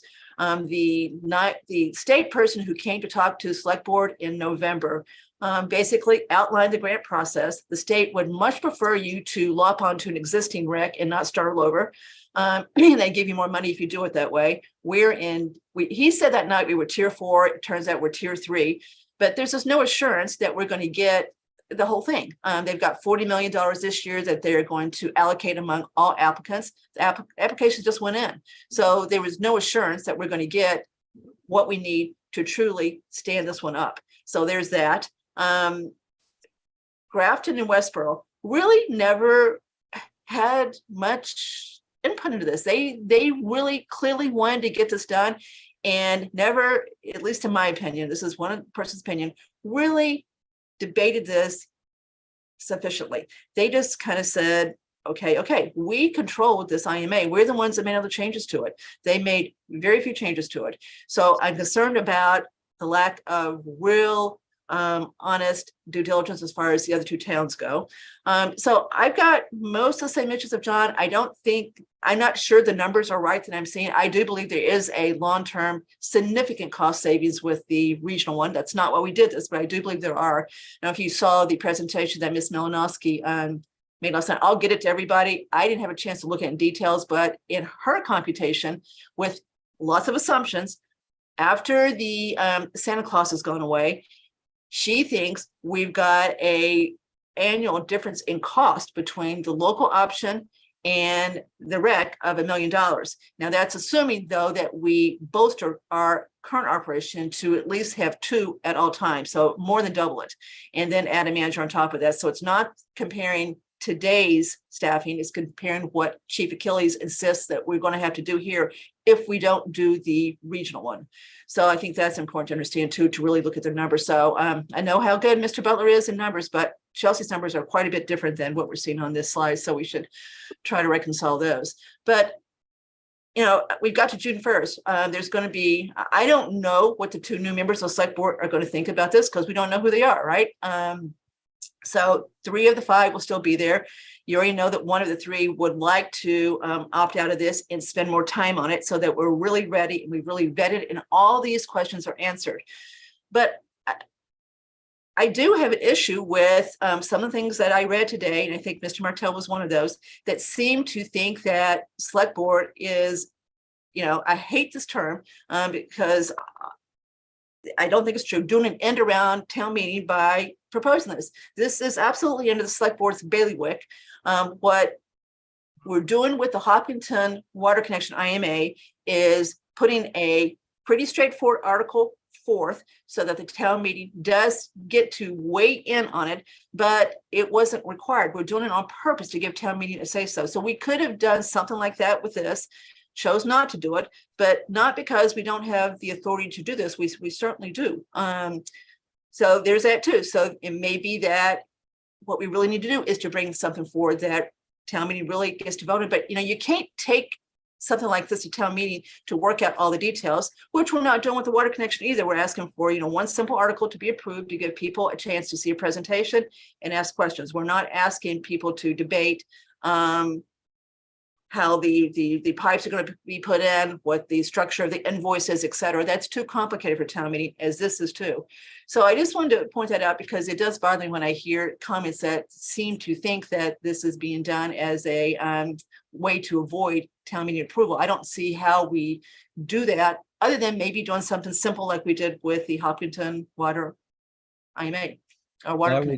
Kathy, I would separate out 2 issues here. One is the process and authority to do this, which resides with the select board. And then the second item is the town meeting's right to control appropriations of money now and in the future. Yep. Right. And they're 2 separate things. The one to which I specifically object to is the second one. Okay. And Tim, I'm with you. And I'm just surprised that so far we haven't found a way to solve that. I didn't work on the details of this, so I'm, you know, sitting back watching what's coming forward to like the other 3 members of the select board. So I'm surprised there's not a way to solve that piece of it, but maybe there's not. I just can't believe state law is so rigid that we. No, I don't believe it is. Okay, so I would say that 2 things on that. The state has at least 2 statutes that create what you might call accelerated methods for creating districts of various kinds. There is such for schools, and there is now such as of 2016 for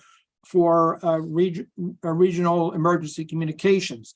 However, there is also general provision for municipalities to create districts for all kinds of purposes. We could, for example, create a water district with Hopkinton if we wanted to do it that way. And the state has a generalized mechanism for the creation of municipal districts. There are many water and sewer districts, for example. The statute in 2016, which is designed to accelerate and ease the creation of regional communications centers, which does have this language in it of removing the taxation authority from town meetings, does not invalidate the general provision for making districts. And so there are 2 ways to solve this problem. One is to use the general municipal district creation law to create a regional district, not the 2016 emergency legislation that you cited before, Kathy. And And the other way to significantly ameliorate this is, and by the way, that method is chosen by Shirley Ayer. Shirley and Ayer did not adopt the 2016, but created a district, a regional communications district using the standard open district creation methodology. And by the way, in the case of the Berkshire district, they have provisions that call for debt to be approved by the town. Every town has to approve the debt, that any debt that's entered into. So the notion that we're getting from our town council, oh, you can't do it. I hear that kind of stuff from our council all the time, and I just don't take it at face value anymore, because I found that they tend to take approaches that are authoritative and disempowering of town meetings. Now, I don't have the last word on this at this point, but I did find that, as I said, Shirley and Ayer have that, and the other have one that uses the general district, and I also found that debt approval is required by Berkshire. So I don't think it's quite as cut and dried or as draconian as our town council believes it is, and I don't think that they were pushed on it.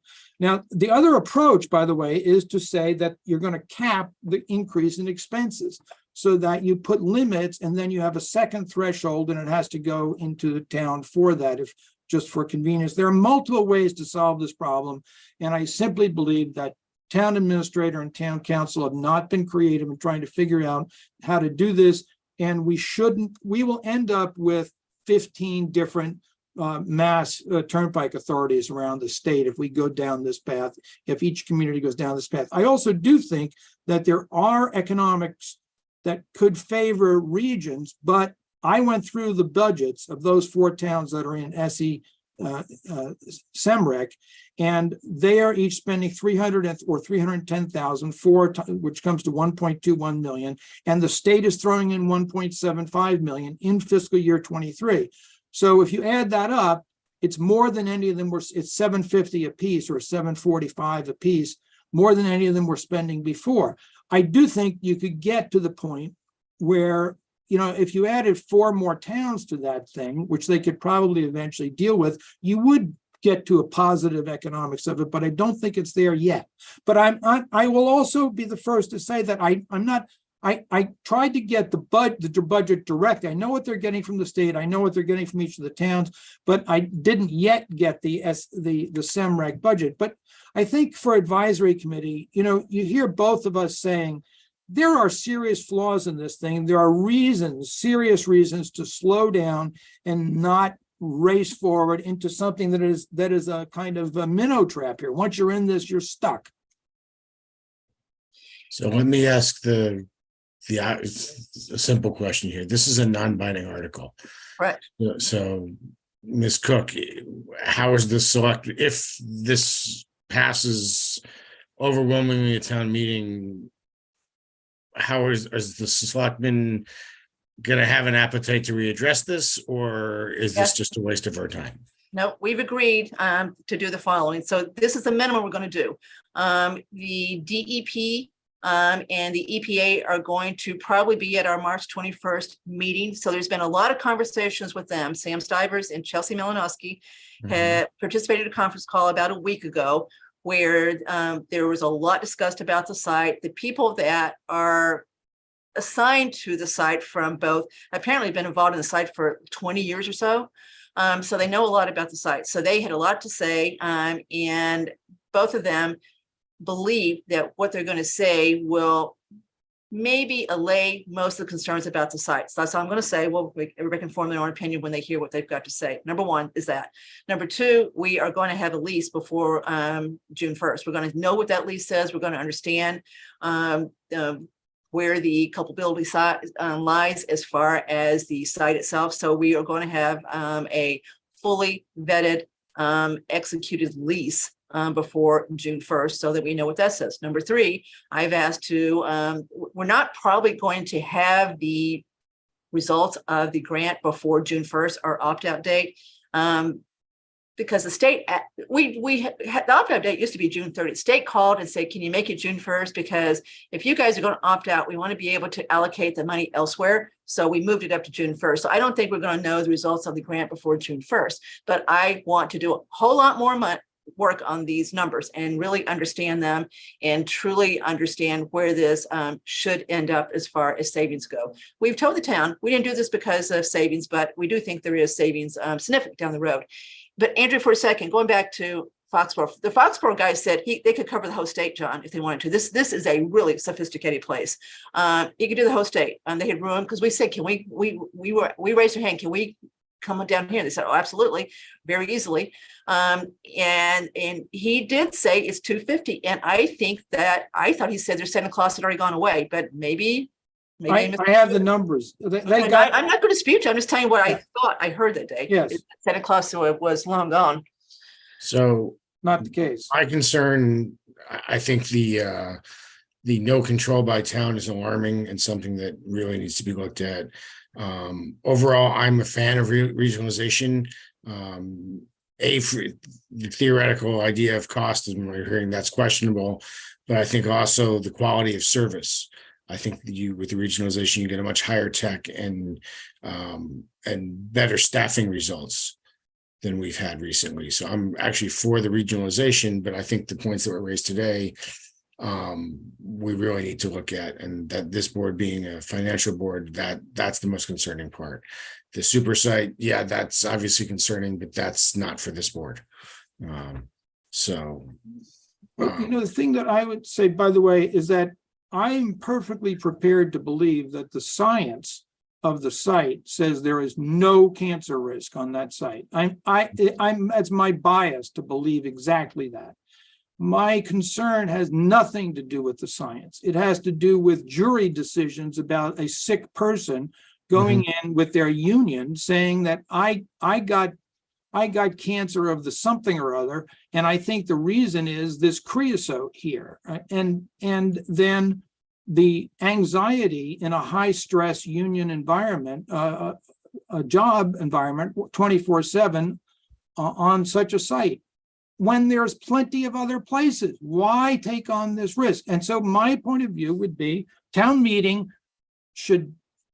has this question before it, and I think it should be advised to vote whatever way seems like the best decision to it at the time. And my view on that right now is that we shouldn't be in this after June 1. We should continue to look at regions. We should figure out the right way to structure one, the right way to tax ourselves for it. And it shouldn't be on a Superfund site. If a developer won't do it, why should we do it? Okay, so Mr. Stivers has his hand and allow him to talk real quick, Sure. and then we're going to go around to questions, and let's just keep it to the questions.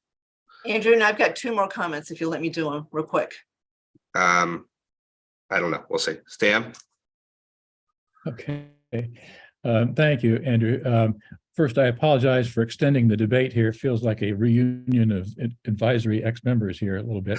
And also, I feel uncomfortable being slightly on the other side of the issue from my friend, Mr. Butler.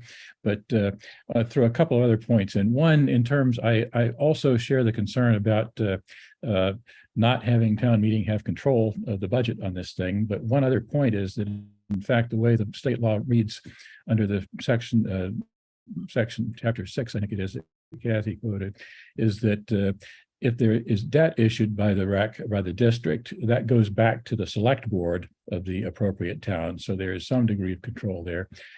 Second, one of the key things for me, and I was the one that was waffling on this deal that Kathy mentioned, and I was swayed ultimately to approve the thing at this point with the expectation that we could get some of my concerns dealt with before the June 1st date. One of the things that I think is important that we haven't touched on is I believe that we are at some risk with the current staffing model for the dispatch center. We have one dispatcher on duty. And in fact, if we don't do this, I think we've got to deal with getting better staffing. 2 for me is the minimum.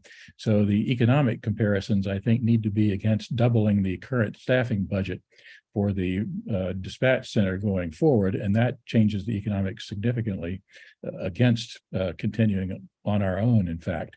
And given that we've had some complex emergencies where the staff has been, I think, overstressed in terms of dealing with it, I think that's a risk that we shouldn't take. And to me, the rec gives us the backup capacity to deal with the complex decisions or events. And finally, I did participate in a conversation with DEP and EPA, and I feel a lot better about the site now in terms of the risk. I agree with John's comment that I think it's pretty clear that the science says that there's not much risk at this point.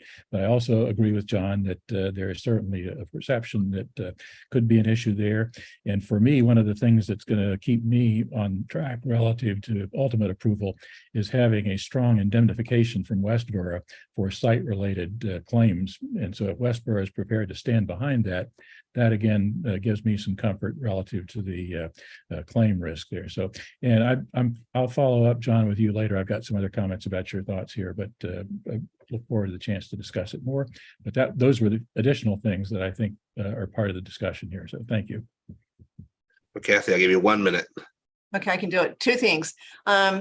The reason this is being brought up now, and no one brought it up really before, is because the old police station, the crowded tiny thing, there was always people around the dispatcher, so they pitched in. So they always had extra people when they needed help just to sit down. They said, Kyle, they told us they would just sit down and help.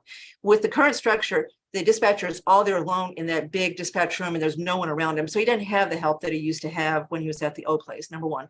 Number two, the IMA that we have was, it's a model that's a state issue. So we started with the model that the state gives you, which I imagine a lot of the recs did. So we started with, not our own agreement. We started with a model and started trying to modify it to make it work better. Okay. Thanks, Kathy.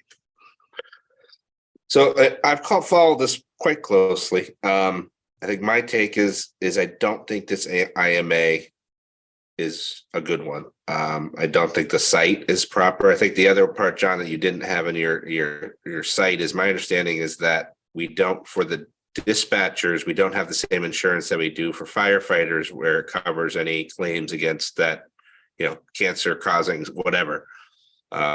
Our liability insurance doesn't cover that. So that could be significant costs to the town.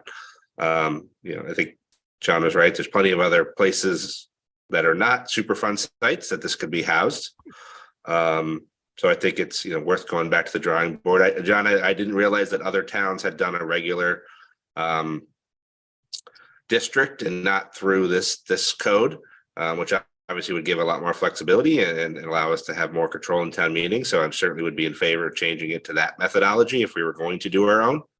I don't think that we seriously looked at joining another one. I think one of the criticisms was that our mutual aid partners don't want to join that, and most of our mutual aid partners aren't in this one either. So I think at this point in time, down to 3 people, it's worth a second look at joining another area, or at least changing the structure of this, not to be on a Superfund site, maybe changing the methodology for the regionalization so a town meeting has some more authority, and making sure that we dot our I's and cross our T's on this one. But let me open it up to the rest of the committee for some questions. I'll start with Adam. Yeah, so this is a lot of information. I'm trying to follow both arguments here. I don't know if I have any specific questions at this point. Honestly, just trying to absorb it all. I like others on the call, am in favor in theory of a regional system. I do think that there's a lot of advantages to that. My bias is that we should be thinking in that direction, but of course the conditions have to be right and the fit has to be right. So I do see a lot of the risk here that's been pointed out. I don't have any questions right now, Andrew. I do want to look at this a little bit more carefully and really absorb all the arguments being made here. Great, thanks, Adam. Tim. Sorry, as I'm mute. I don't have any questions for tonight. I already have a strong opinion in my mind. I'm ready to vote on this. Right. Move on. Mr. Rose. I think, yeah, I said my piece and I think you summed it up pretty well a moment ago, and I'm ready to vote as well. Marcy? Nothing to add, aside from what Andrew described. I think it speaks to my sentiment exactly. Thank you. Okay, great. So we'll hold off voting to the end when we do all of our wrap-up votes, but thank you all for coming. Andrew, you know that every one of those citizen petitions are advisory, right? Including the two are the one that's asking advisory to do the audit. So they're all advisory, all 10 of them. Correct. Okay. All right. Good night. Good night. Thank Good you. night.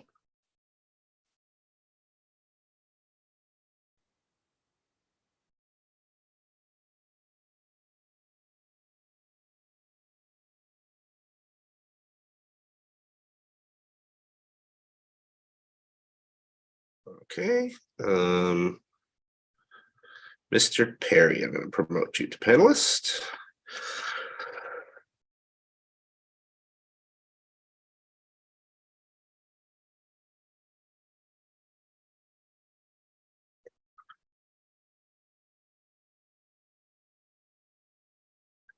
Good evening, Mr. Perry. Sorry it took so long to get to you. You had the last article. So you have your hand up. You're on mute.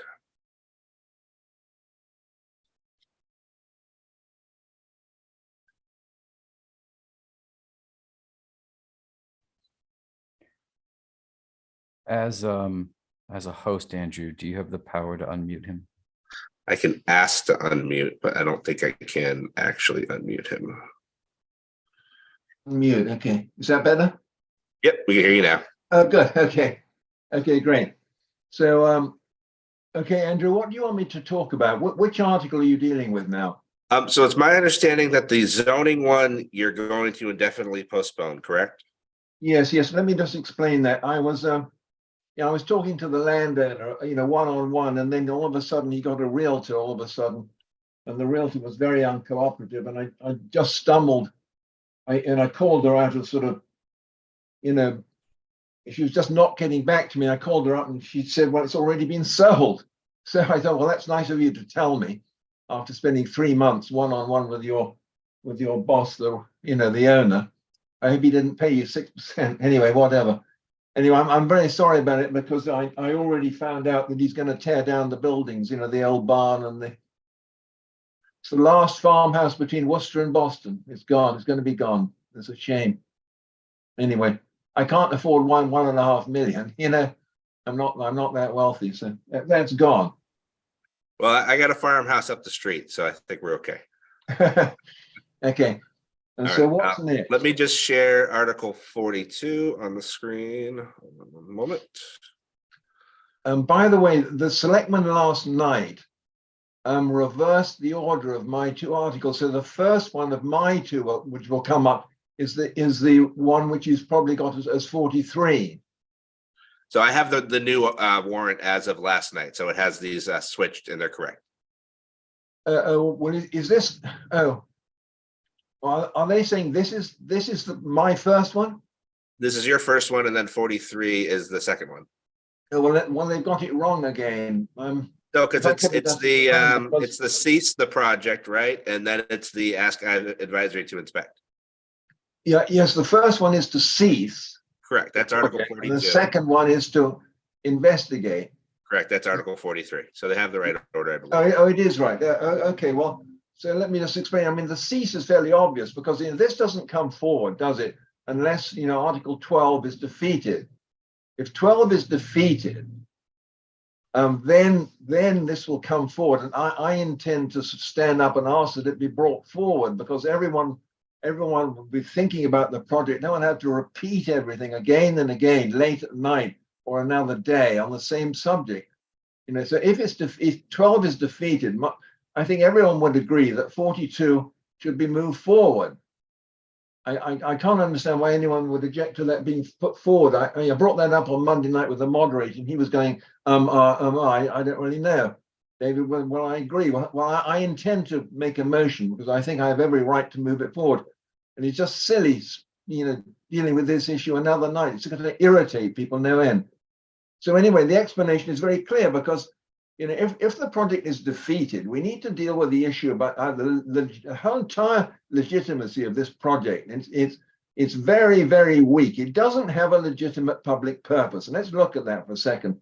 The original public purpose of this, that I found out after the fact, by the way, is it all goes back to this intersection and the claim by the former DPW superintendent who quit, and she should have quit, and she blew it 17 times over. It was, and the whole excuse or justification for the project is the intersection is dangerous. It's floods. It doesn't have a good sight distance. It's dangerous. It's nonsense. It's absolute bloody nonsense. It's complete nonsense. The flooding up there was caused by a rock wall built by St. Mark's School in our right of way. They were given a license to do it, but the license said very clearly that if the wall interferes with the functioning of the road, it has to be removed or the functioning has to be, put back together again. And, that was never done. And why wasn't it done? I'll say this flat out. And my argument for that is because she's an alumnus of St. Mark's. She wanted to give them a gift. I'm saying it straight out. I think it's the absolute truth. She simply gave them a gift. She didn't go back to them and say, will you remove your wall or knock a hole in it so the water can flow north? And by the way, it flowed north because the high point in the elevation on 85 is at the intersection. So when rainwater fell there in the past, it flowed north, not south, north, into the lakes of St. Mark's west of 85, where those new dorms were built like 10 years ago. So the flooding was caused by St. Mark's. It should have been cured by St. Mark's. It should have been their expense. They should have been ordered to cure it. They weren't, because Galligan was in charge and she never put it to them when she should have. What she did instead was she spent, several $100,000 of our tax money putting a 12-inch drain underneath Marlborough Road from Main up to the intersection. So she solved the flooding caused by St. Mark's with our tax money. That's not right. It's unethical. Anyway, so ironically, the flooding has been solved. So there you go. The justification for the project is gone because the flooding has been solved.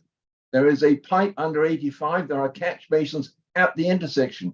They have flat iron lids. Those lids need to be taken off and a catch basin grill put in. Then the flooding goes away. Of course, it still occurs today because they haven't put the catch basin lids on the manholes. If you go up there, you'll see the manholes in the street right at the intersection. So flooding has disappeared. It's gone. So the justification for this project has disappeared. It's gone. There is no justification for it. Traffic, the intersection works fine. It was designed by John Boland's engineers, the previous DPW. He did a very good job. He moved it from a sharp angle to a right angle. It has very good sight distances. It has no history of any serious accidents whatsoever. It was completed in 2005. It allows for very large vehicles to go through there. And I've spoken to both chiefs, police and fire, and they both say it's perfectly adequate. It's way better than most intersections in town in every respect, other than this fact that it was flooding a few years ago caused by St. Mark's, and that's gone because there's a drain underneath it. Now, why the heck are we doing this project? We're doing it because we're building a private parking lot for St. Mark's. Let's just face it. That is why this project is being done. It's a gift to St. Mark's. It's disgraceful. It's unethical. Our tax money should not be spent on building a parking lot for St. Mark's. The intersection works fine. The road works fine. Why would we abandon a perfectly good road and move an intersection 300 feet south in order to accommodate a parking lot for St. Mark's? It is unethical. It should be stopped. It should never have started. I say that flat out. Is corrupt. I have a sheet of paper, by the way. Tim Martell, I think, forwarded it to you, Andrew. Yep, It's I have two-sided that. sheet of paper. I wish you'd give that to your. Would you like me to put that up on the screen? Yes, please. Yes. I can do that. I did forward By it the to way, the committee, I so should they all say have this. it. I am highly qualified to talk about corruption in state construction projects. I was the director of programming at the State of Massachusetts Division of Capital Planning and Operations in the early 1980s. And that agency was a postscript to what's called the Ward Commission, which was an investigative commission set up by the state legislature and the governor, Dukakis, I believe, to look into rampant corruption in state construction projects, bribery, under the table stuff. Several people went to jail, senators, representatives, contractors, bidders. A lot of people were jailed. It was just out of control corruption in state construction. The entire business was revamped in how the contracts were let, how the designers were scoped out, and so forth. I was the first director of programs. I know about corruption. It's not new to me. When I see it, I say it, because it's bloody obvious to me. This project is corrupt from the word go. It should never have started. Why did it start? Because it was COVID. No one was paying attention. That's the problem. It was done, on the quiet. When people weren't paying attention, it slipped through the bailiwick, because no one was paying attention. It wasn't on TV. We're all hiding in our houses, frightened of dying, frankly. It's difficult to believe, isn't it? 3 years later, we were literally frightened of dying. So no one was paying attention. That's why this thing got through the net. Never should have got through the net. Anyway, so I summarize. This is a 2-sheet. I stand by this. I stand by every word. I've given it out to public officials. It's gone to the police chief. It's gone to the state inspector general, state attorney general, and so forth. And it's facts. Well, of course, the 5 bullets up there are my opinion, but rest of it, how the project changed, that's all fact. It started out very simply under that number 1. If you see down there, number 1, very simply, what are we going to do? By the way, this was it. It started out, we need a sidewalk from Main Street to St. Mark's. 1 sidewalk. That was it. Nothing more. We just needed a sidewalk. Now, somehow or other, when Karen Galligan got involved, this thing morphed into something way bigger. Somehow we got to replace an entire intersection. We got to give up an entire road. Because somehow, if we do that, we can get a lovely parking lot for St. Mark's. It's just corrupt. It just morphed into this gigantic thing, and somehow or other, their parking lot can be on our road. It's just ridiculous. Why is it ridiculous? Because St. Mark's owns a triangle of land. It's grass. They've parked on it for decades. If they want a parking lot, they can build it on the grass, on their triangle. They don't need our road to build a parking lot. We are completely irrelevant to this issue. St. Mark's should have done this on their own.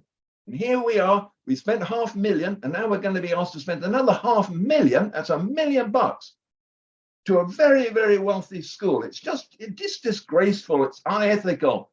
And I wouldn't be surprised if the IG comes into town on this and investigates people formally, because they are looking at it, believe you me. Now let's look at that. I go 1, 2, 3, 4. I've covered those things right now. And look at the summary of the conflicts. And we got 3 incredibly blatant conflicts of interest by town officials. It's just disgraceful what's gone on here. They're all being charged, by the way, by the State Ethics Commission. They're all under investigation formally. I won't go through them. You can read ABC. Then we have, let's go right down to see the next page. Let's go to item 2. DPW superintendent made 3 false claims justifying the need. And I sort of explained there how it got bigger and bigger. And she made this false claim about flooding. It's simply a fake excuse. It's simply a lie. She made it up. It's just disgraceful. And then we go down the bottom there, following, if you go down there, Andrew, can you screen up a bit? I'm trying to be brief here, so I know you're boring. It's late at night. But this is not a joke. I'm not doing this thing as a joke. It's not a pleasure. I'm doing it out of a sense of duty, because who else? No one else is doing this. When I presented this to the Board of Select Board, they looked at me with a blank face. I was given 3 minutes, literally 3 minutes. That's it. I said, that's why I wrote this thing down, because I knew that was happening. I knew they were going to sandbag me. So I wrote it down, and I handed it out. And so it's on the record, so that in my 3 minutes is more than 3 minutes, because people will read this. It's a public document in my Southbrook. So let's go through that. I won't go through. Oh, no, let's go to that item 3 there. Is another extraordinary bit of corruption here. It's just extraordinary what's happened. Item 3, spring 2021. $290,000 grant we got, right? You guys must know about this, because, why didn't I know about this? Why am I suddenly sort of involved? Because I had a hip problem for 2 years. I was watching on TV. I didn't go to town meetings. I saw Michael Weishand, present his stuff and being critical. I saw him being hammered, by selectmen and sort of, unjustly accused of false charging, false bills. It's bloody nonsense. He's trying to get back at him for targeting a corrupt project. I discovered he was actually right. He was correct all along. It's just disgraceful how he was treated. Now, of course, they're trying to do it to me, but they're not going to get away with it because every time they try and do it to me, it makes me stronger. Believe you me, I'm not going to back off 1 inch or 1 inch here. So look what they did with this $290,000 grant, because I wasn't involved in this. I found out all about it later. They said, the state said it's supposed to be spent on a park, a sidewalk, a history walk and a park. What did they spend it on? They spent it on a road and a parking lot, for God's sake. That's illegal. That's breaking the law. Then they spent it on private property and not even on public property. So that when the state gets involved, and some people like Michael Weishand tell the state what's going on here, the state investigates what happens. The state official who I've spoken to, the director Lorian in Worcester, he called me, he said, David, I'm so thankful there's some guy in the States in your town's finally standing up, because I hate to live in your town. That's what he said to me. That's a quote. He said, look, David, I didn't write down anything. I was sent a memorandum from Mark Purple, the town administrator. And I met as a state official. I was ordered by the state inspector general to meet with town officials and get to the bottom of this illegal spending. So who did I meet with? I met with 3 people: Mark Purple, Karen Galligan, and the engineer from Vanessa Hangan. Those are the 3 people I met with. It's so ironic because those are the people who organize the corruption, for heaven's sake. Galligan and Purple. Purple's in charge of Galligan. He's her boss. He knew everything that went on. He was in charge of where the money was spent, on a road and a parking lot instead of on a park. So what did Lorian tell me? He said, David, I couldn't sort of, in writing disagree with them because I wasn't there on the site. I didn't actually see what work was done on the site. So I had to acknowledge Purple's claim that the money was spent somehow or other underground, and it somehow or other was related to a part later, like a foundation. I had to accept it. I couldn't disagree because I wasn't there. But what I could do, I did. And what he could do is said, town of Southborough, you haven't spent my money on a state park. You haven't completed my project with my money. So you have a choice. Give me the money back, all of it, 290 grand, or finish the bloody thing. So but you see, he didn't write that. That's what Purple writes a memorandum to, because Purple's in a jam, you see. So Purple's writing these memorandums to the state official, trying to think, oh my God, how can I write something to get the state official to let me off? So he writes these sort of, you must have seen the documentation. I can't believe you must have seen it. Anyway, it's Purple's words. There is no letter from Lorian. He's sort of acknowledging what's happening via Purple's attempt to get out of a jam. And I don't think he's going to get out of it. I think the state's going to come down hard on the town, frankly. So what else do I need to say? Oh, the last item there, town administrator. This is last but not least, by the way. I've met several people who are fed up with what's going on. And they know the town administrator is behind it because he was in charge of Galligan. So everything she did, he knew, and he ordered, and he spent the money and did the contracts and so forth. So, he should be the person who's gone, not Galligan, or both of them. And what did happen? So they want to know what he did and what he said at several meetings with the Inspector General and the Attorney General, but they can't get it. They go to the town administrator's office and they ask for all the documents, but they're not given all the documents. They're given a cover page. They're not given the attachments. Now, the law is broken in 2 ways there. Attachments are part of the official record and they're not handed over. And number 2, what is handed over is handed over late. So there you are. There's 2 violations of state law right there in number 5. I could go on for like half an hour here. It's just a nest. The thing is a nest of violations. It just should be stopped. I just tell you quite honestly, the project should be stopped. dead. It should be stopped dead. And if we stop, it's going to work out fine because we keep our road and we keep our intersection functioning. We've got a drain up there. There won't be any flooding. And St. Mark's can simply build their parking lot on their own property with their own money. That's it. Great. Thank you, David. Why don't I go around the horn and anybody have any questions? Start with Howard. I do not. All right, great. Tim? David, do you have a presentation ready for town meeting? I haven't yet, but I'm certainly will do. I'm anticipating, that on Article 12, of course, that Catherine Cook will go first, and I'm anticipating going second. I mean, she's going to praise their thing up to sort of what a glorious future we're all facing, what a disaster it will be if we don't finish it. I'm going to go up and say the opposite. I'm going to say we should never have started it. We certainly should not finish it. We don't need to spend another $500,000. Do you have your time limits from the town? No, I don't yet. I'm going to ask for the same amount of time as she gets to promote it. And frankly, I don't think it's really the job of a selectman to promote a project. They're supposed to be, they're supposed to be arbiters, aren't they? And they should spend more time.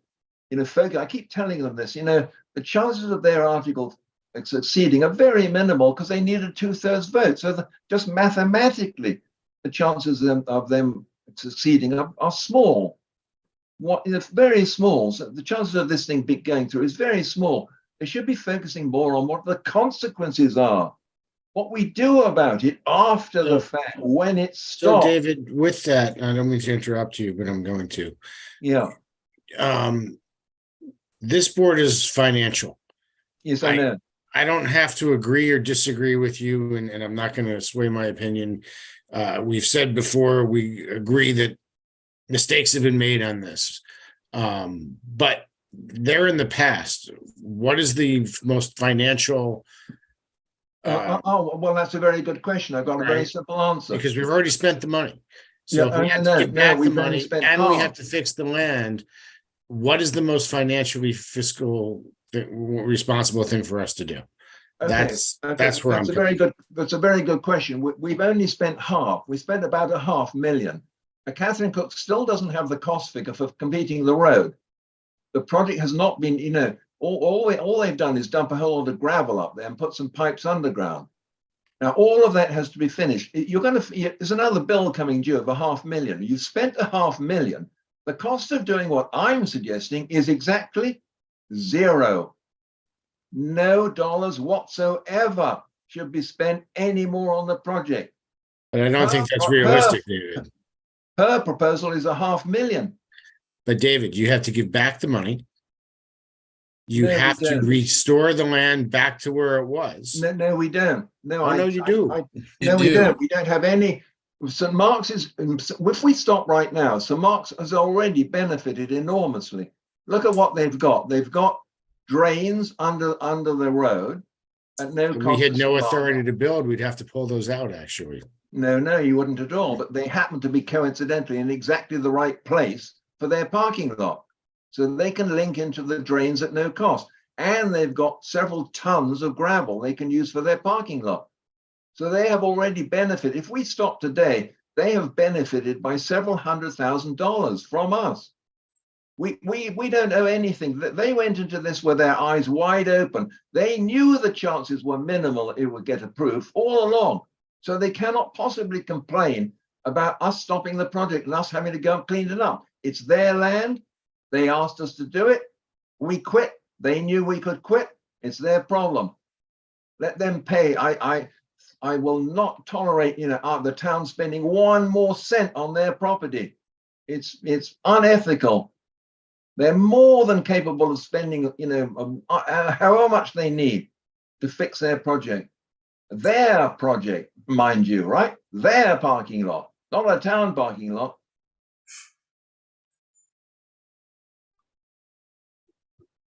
All right. Adam, any questions? I don't have any questions. Okay. Marcy? Hi, Mr. Perry. This is Marcy. I don't have any questions for you tonight. I've listened to your presentation a few times, and thank you for coming. Okay. Thank you, David. Okay, you're welcome. Have a great night. Are we going to do the next article or not necessary? Yeah, we can do the next one. I mean, I wasn't sure if it was kind of tied into that, but if we want to cover off Yeah, anything well, anyway, separate why about don't that, you please just go pull ahead. up the wording, because I think the wording explains it all. I don't really have to say anything if you just pull it out. Sure. Just give me 1 second. But by the way, you should all know I haven't enjoyed my role on this thing. I've had to force myself to attend these meetings because every meeting I don't go to, another issue crops up or another lie appears. It happened as recently as last Monday. The trouble is, Galligan's gone around telling all these untruths, and people have picked up on them and believe them. There's many, many untruths. I had to sort of, unwind. It's a project which is wound up, and I'm having to unwind it. It's very difficult. Now, here's the last thing. Okay. Now, listen, I reworded this several times, and it comes actually originally from Michael Weishaupt, who all along several years has asked the only way to get to the bottom of this whole issue is to do a forensic examination of the books and the audit and the papers and the emails of the two town departments responsible, which are the town administrator and the DPW, because, town administrator supervises DPW, and they're not one, they're not separate, they're together. And Purple worked with Galligan hand in hand, so forth. So that, he's said that for years. He said the only way to get to the bottom of it, and frankly, he told me the Inspector General said the same thing. The only way you're really going to get to the bottom is go through all the email finds and find out why the hell this thing ever got going in the first place. So anyway, so I was going to just do this to the Inspector General, and the IG, of course, they don't reveal the results of their examinations, and unless it's a real, major criminal offense, in which case they will release it. But otherwise, they tend to do things behind the screen, and they target the people responsible and they make them pay their dues and so forth. But they don't usually make the results public. And to me, that's a pity, because the town should learn something from this exercise of futility. It's so many things gone wrong on this project. I haven't even mentioned the Indian roads and cutting the oak trees down and selling the wood without us getting any money. It's Sir Mark's money. It just goes on and on. I haven't even mentioned those things. So anyway, then it came across, I found out that, ironically, that the Town Advisory Committee has the power to actually, not just the power, the authority and the jurisdiction to investigate. Use the words investigate. It's actually in your bylaw. You can audit and investigate other town departments, and that's your job to do so. So when I read that, I said, well, wow, that's it. That's advisory committee is the perfect committee, is finance committee and so forth, to investigate what went on here and why did it go on, find out who's responsible and what led them to make these disastrous decisions, one after the other. It's like a net of decisions. So that's why I put advisory committee. And I had that last sentence in there, when that big first paragraph, I said, like the second paragraph, second sentence is town meeting has voted to, because this only goes ahead if Article 12 is defeated. So the wording says town meeting has voted to reject the project and believes that a thorough investigation of the project is needed. I'm reading that to clarify how it was managed and who was responsible.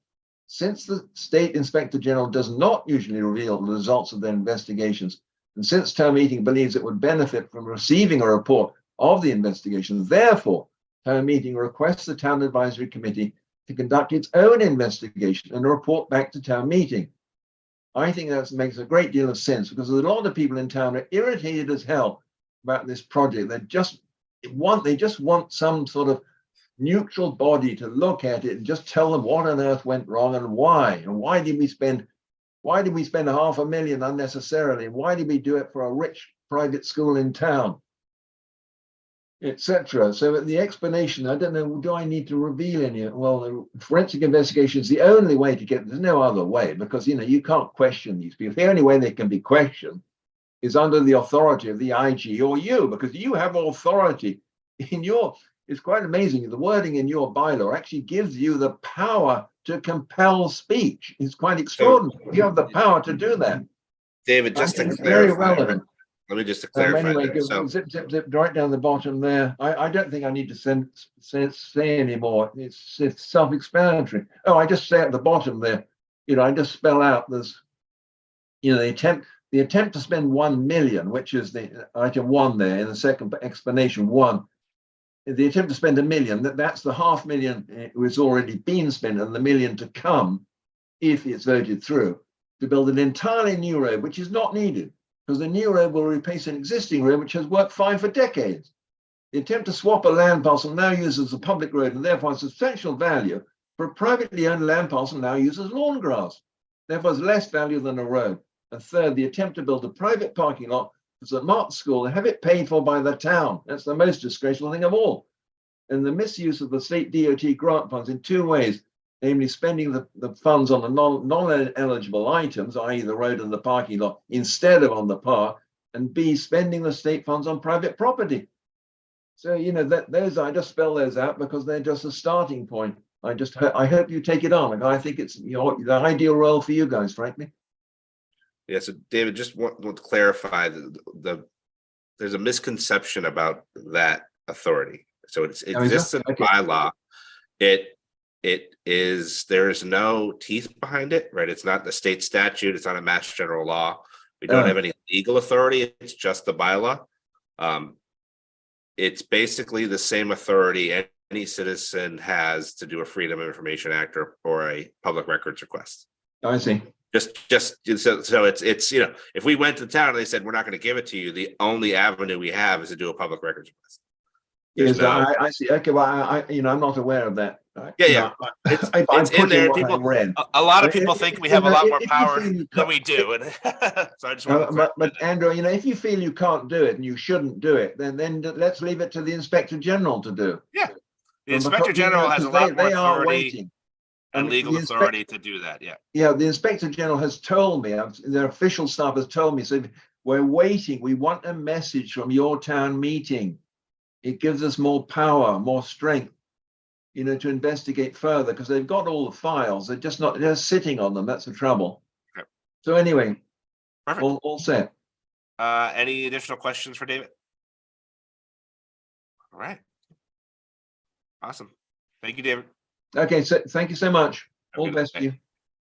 Thank you.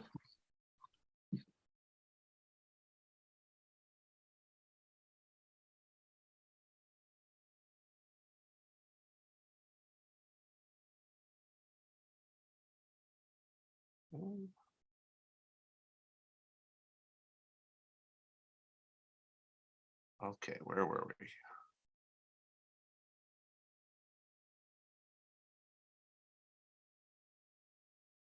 All right, so I think the only thing left to do is to vote on some of the articles.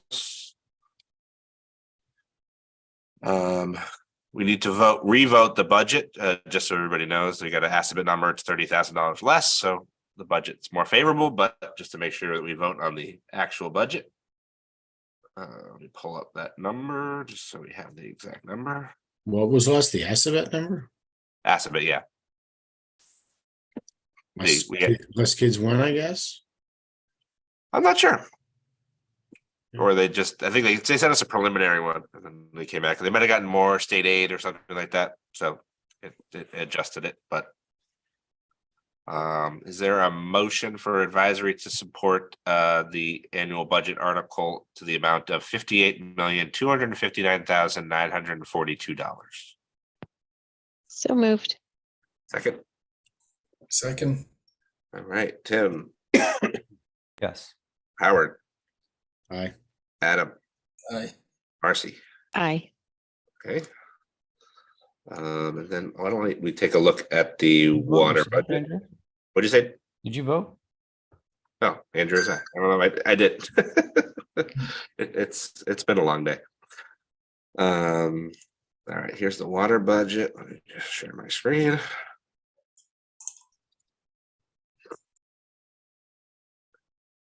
We didn't review this in terrible detail, but the 3%, salary increase. The only real increase in expense is the purchase of water, which again is contractual based upon how much we use. And was the employee training that's the truck driver? And then the employee training here is the increase, I think, for the truck driver. Because we don't do it on site anymore. Because we can't do it on site anymore. I did find one town that basically were able to create, basically the town became a CDL school, but they trained like 8 people a year. I don't think we have that quantity that would make it. They had to do a bunch of stuff and certify somebody and change a union contract and a bunch. I don't know if it's worth it, but I did, notice that was an interesting way around this.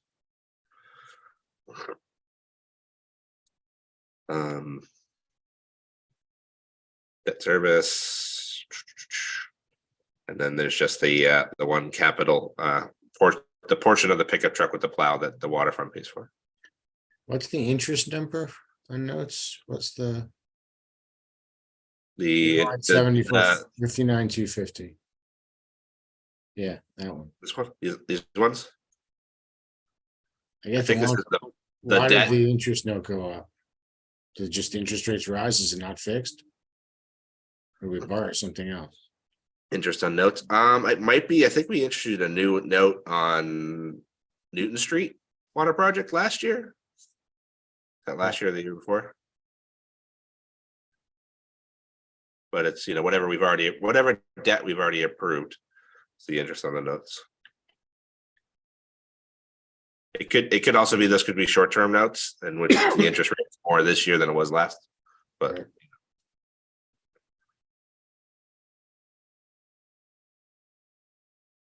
All right, you guys ready to vote that? Can you go to the second tab, the salaries page? Yep.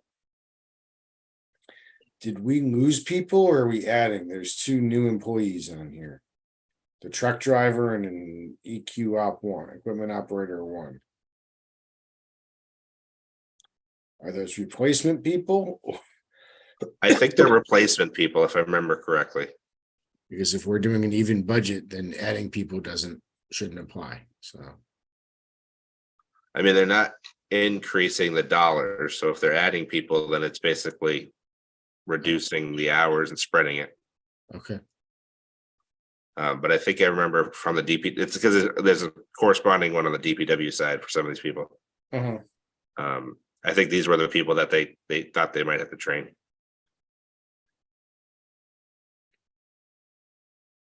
The new truck driver, especially. And we confirm that there's something in their contract they're required to stay for X number of years or something if we train them. I believe there was something in the union contract, but.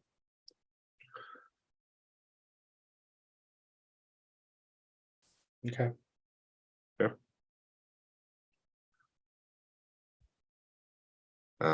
Is there a motion to support the water budget as presented? So moved. Second. Second. Howard. Aye. Tim. Aye. Adam. Aye. Marcy. Aye. Andrew is aye. Okay. Let's see.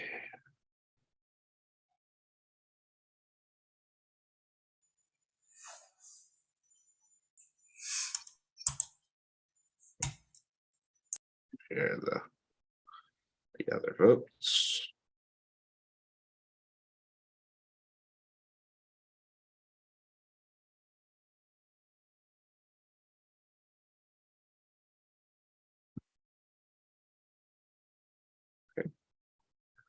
So we voted on everything. Are you guys ready to vote on the SAP? Like I am. I can vote. Okay. Is there a motion to support the SAP as written in the 3/8/23 warrant? So moved. Second. Second. Okay, Howard. I'm sorry. Did anybody need to discuss? Any further discussion? No, I think we heard. I only threw it out there because people didn't jump to vote. That's all. So Yeah. I mean, it's. Yeah, I'm just trying to remember what we learned tonight. So what I learned is that there seemed to be a message that the changes in this SAP are at least a partial fix.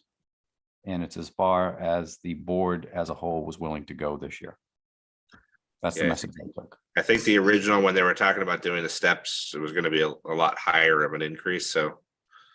Sounds Yeah, like I they think- tampered it down and I think, I think they're moving in the right direction. I think what they did, future employees, I just wish they would.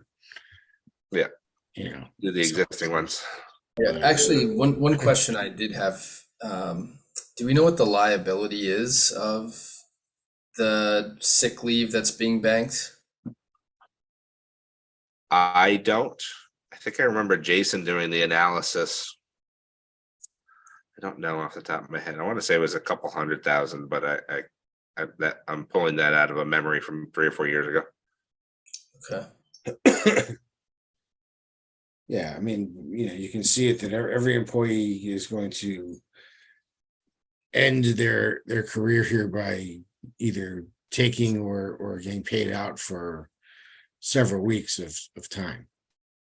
Yeah, I mean, what I would like to see, which I'm sure everybody would, is them move that closer to where the new hires are, but they could have at least baked in a grace period to give those people a chance to utilize some of that time and or burn it down over time. I mean, you don't have to take it all away at once, but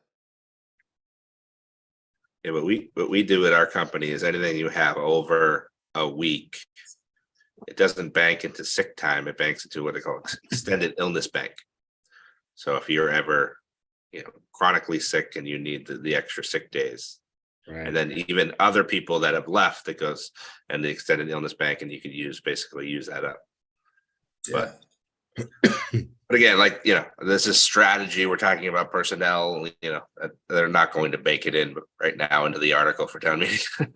No, I think the point that they don't have long-term care insurance was, any kind of disability was valid too. So yeah, they use this, but it's the payout part that I have a problem with.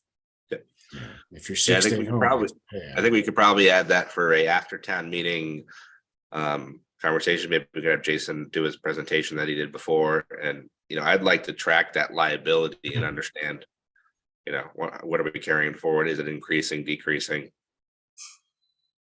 Right. Well, Yeah, I again, think we as each should track person, as each person retires, right, we'll lose one more thing. But we have some. I don't know how many employees we have that are ready to retire anytime soon. So. Yeah. All right. But I think they're moving in the right direction anyway. So. Yeah. Motion's been made and seconded. Any further discussion? All right. Seeing none. Howard. Aye. Tim. Aye. Adam. Aye. Marcy. Aye. And Andrew is aye. Water budget, we just voted that. General fund, we just revoted that. Breakneck Hill, are you guys, I think I'm ready to vote on that. I think Melissa did a good job explaining to it, and you saw her email. I think they're gonna do everything they can to sort it and do it cheaper and not have to get rid of everything, but they're budgeting as if it's worst case scenario. And unfortunately, I don't know another way to get around this one. Except kick it down the road and deal with it a year from now in another way, right, which may be uglier. So. Yeah, that's really the decision. Do it now or try to kick it down the road. I mean, you'd kick it to fall, but again, then you're losing a whole extra year. I'd rather get it out of the way. Yeah, no, I agree. You're never gonna. I don't kick it down. disagree. I'm just looking at the overall number for the year is, how much per month I know it doesn't hit this year, but it's going to hit at some point. It's gonna hit at some point. Yeah, agreed. So We can also keep it. We can keep it at town meeting and just see what the people say about it. But I think it's always better. I prefer to have a support or not support up on the screen. I don't think town meeting is going to listen to us at all on this one anyway. They're going to vote whatever they vote. So. That's just one my way. opinion, so. All right, as we have a motion to support Article 9 for Breakneck Hill remediation. So moved. Second. Okay. Marcy, Aye. Adam, Aye. Tim, Aye. Howard, Aye. Andrew is aye. Oh, so on that.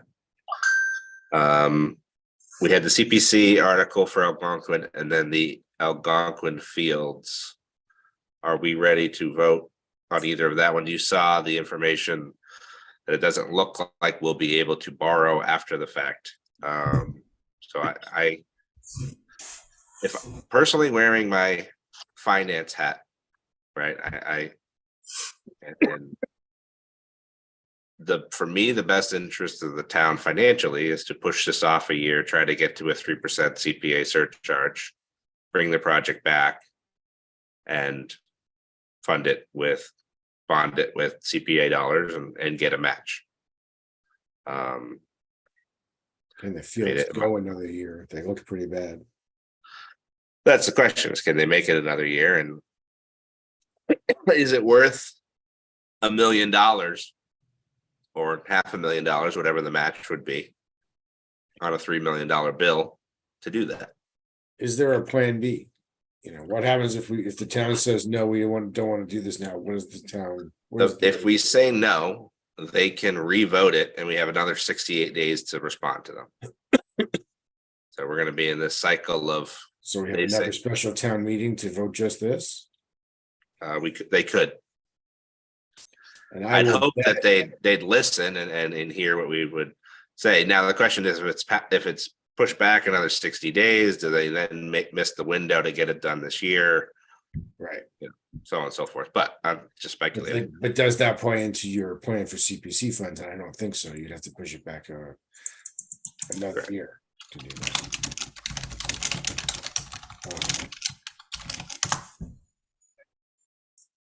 I think I'm inclined to support the CPA, but I'd much rather be at higher. They don't have it. But I'm inclined to support the CPA and not support the project. Or I guess they kind of go hand in hand. It's kind of confusing.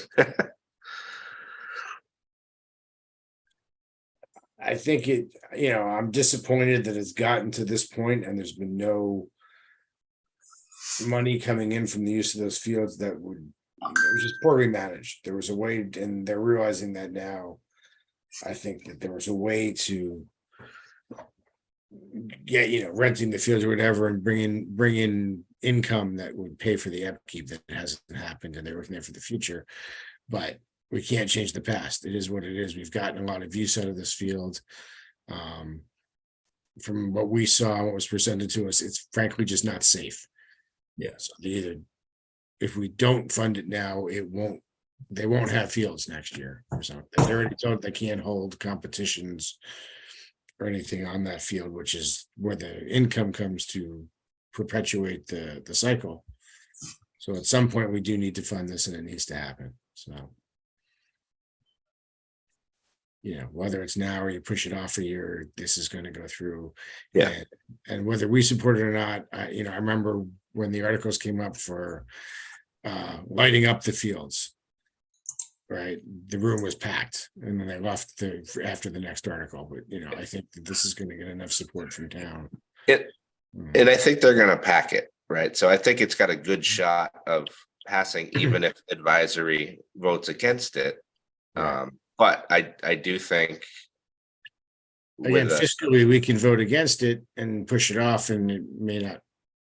Just to make our point of it's not the fiscally best time to do it, but at the same time, it's probably going to happen anyway. So. And we've also voted sometimes to fiscally we don't agree with it, or as a representative of town meeting, and then personally voting for it on town floor. Right? That's also an option. But wearing my advisory hat, I have trouble supporting it, especially because we've been talking about doing this surcharge and trying to get everybody around for over a year.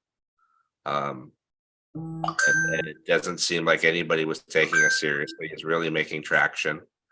and we can't do it alone. And, you know, here we are. And, you know,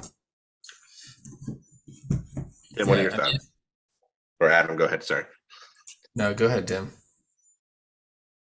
I mean, I agree with you, Andrew. I mean, part of me wants to go to town meeting and say, well, here's your bill. You know, we could have saved $500,000, but we didn't. I don't know if I've risen to the level of voting against it, though. I do think it's a safety issue. I can't connect to the Wi-Fi network. The can has been kicked down the road a lot. I wish we had a 3% CPA. I wish it had been done right.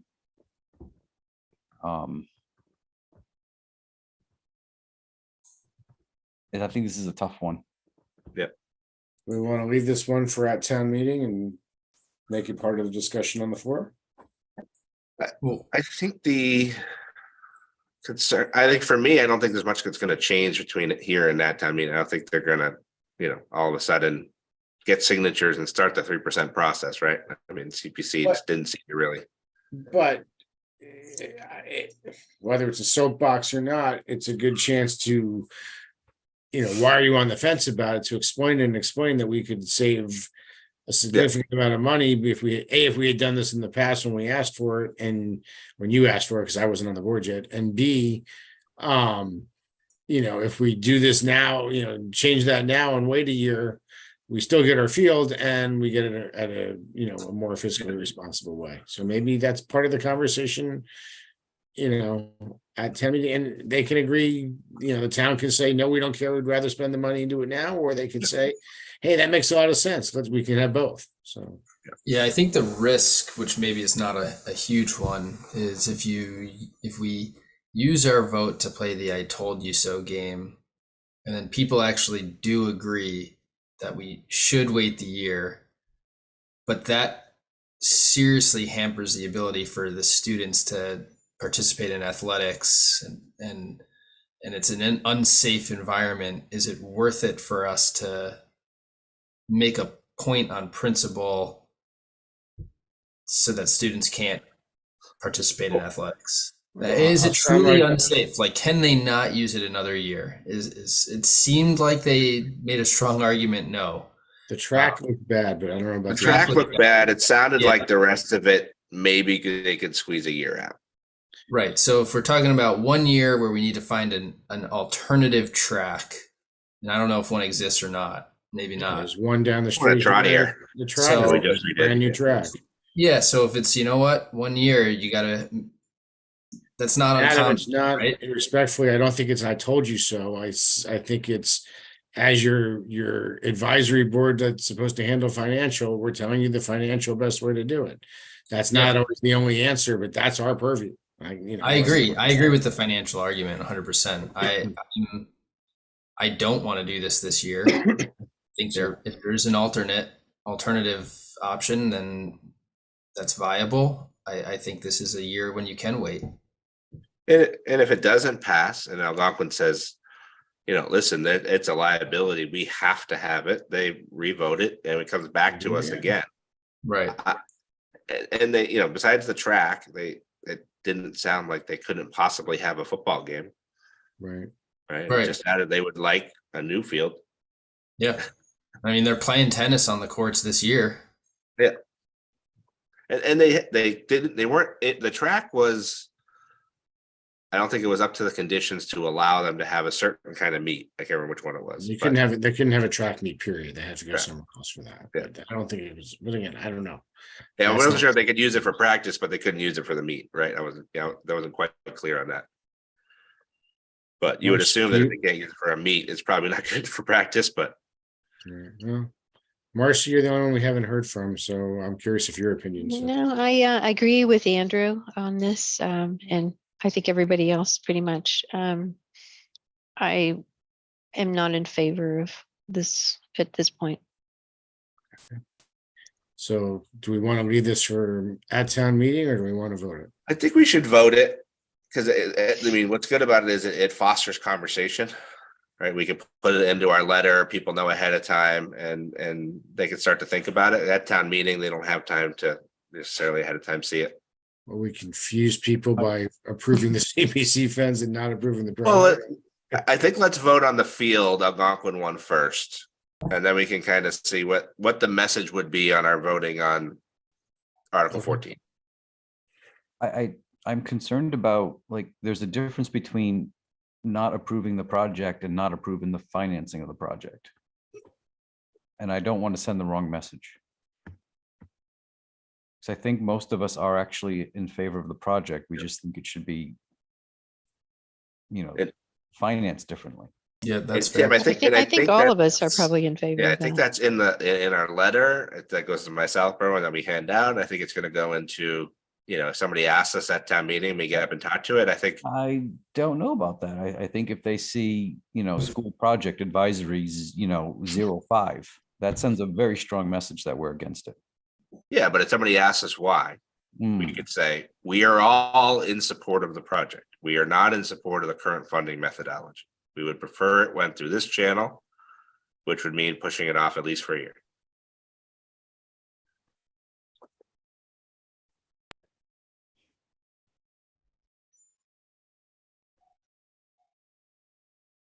But I think let's vote it and see where we're at.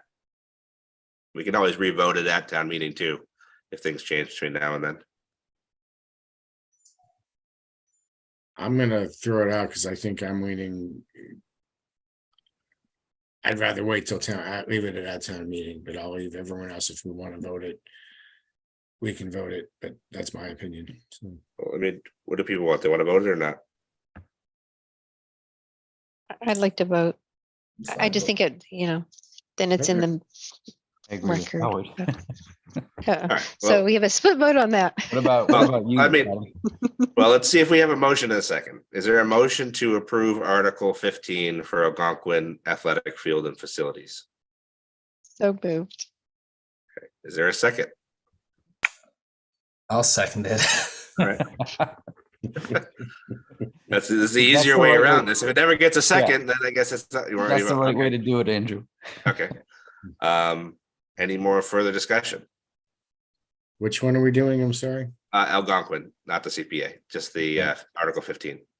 Thank you. 7.9 million one. Thank you. Okay. All those in favor? You got a Marcy. What? Yeah, I thought you were asking for hands. I'm sorry. Yeah, no. Yeah, so this is a vote to support. Marcy, And this is not the CPA one, right? correct. This is the actual project with the region. Okay. Okay. Aye. Wait, you're Oh, voting. so you support it with an aye. Well, we support the project, but we don't support the CPA But until no, next year. but Am I you're confused supporting- now? So You're you're supporting you're the voting funding to support doing the project right now and borrowing the- 7.9 million. and paying Okay. the $7.9 million. So Okay. a nay would mean that we don't support this article right now, and we Okay. want. Thank you. I'm confused about 14 and 15. Okay. All right. Nay. Adam, Nay. Tim, Aye. Howard. Nay, All right. you didn't vote. I am nay. Sorry.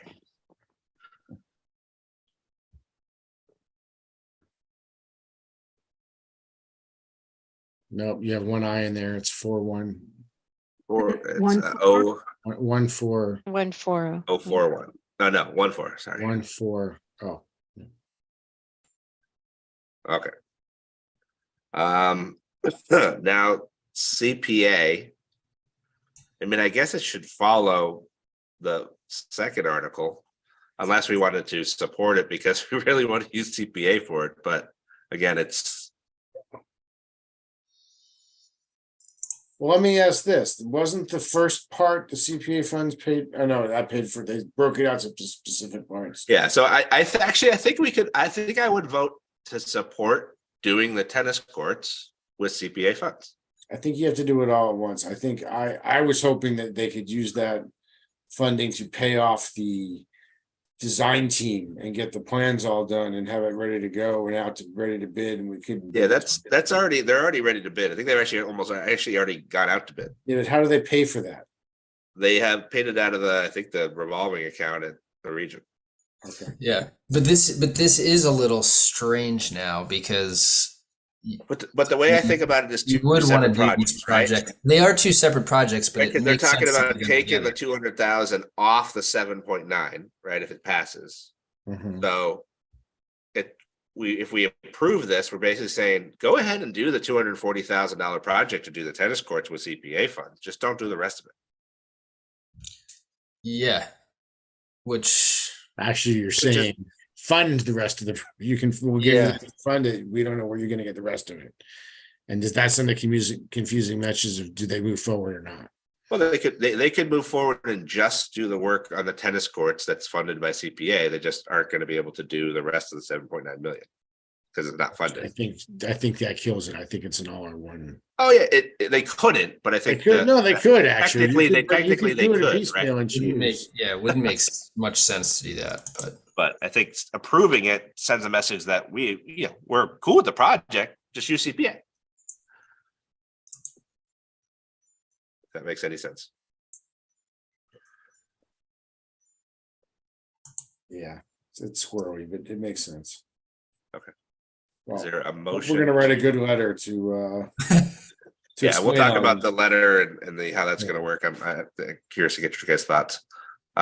Is there a motion to support Article 14 for the CPA funds for Algonquin Regional High School field in the amount of $246,418.51?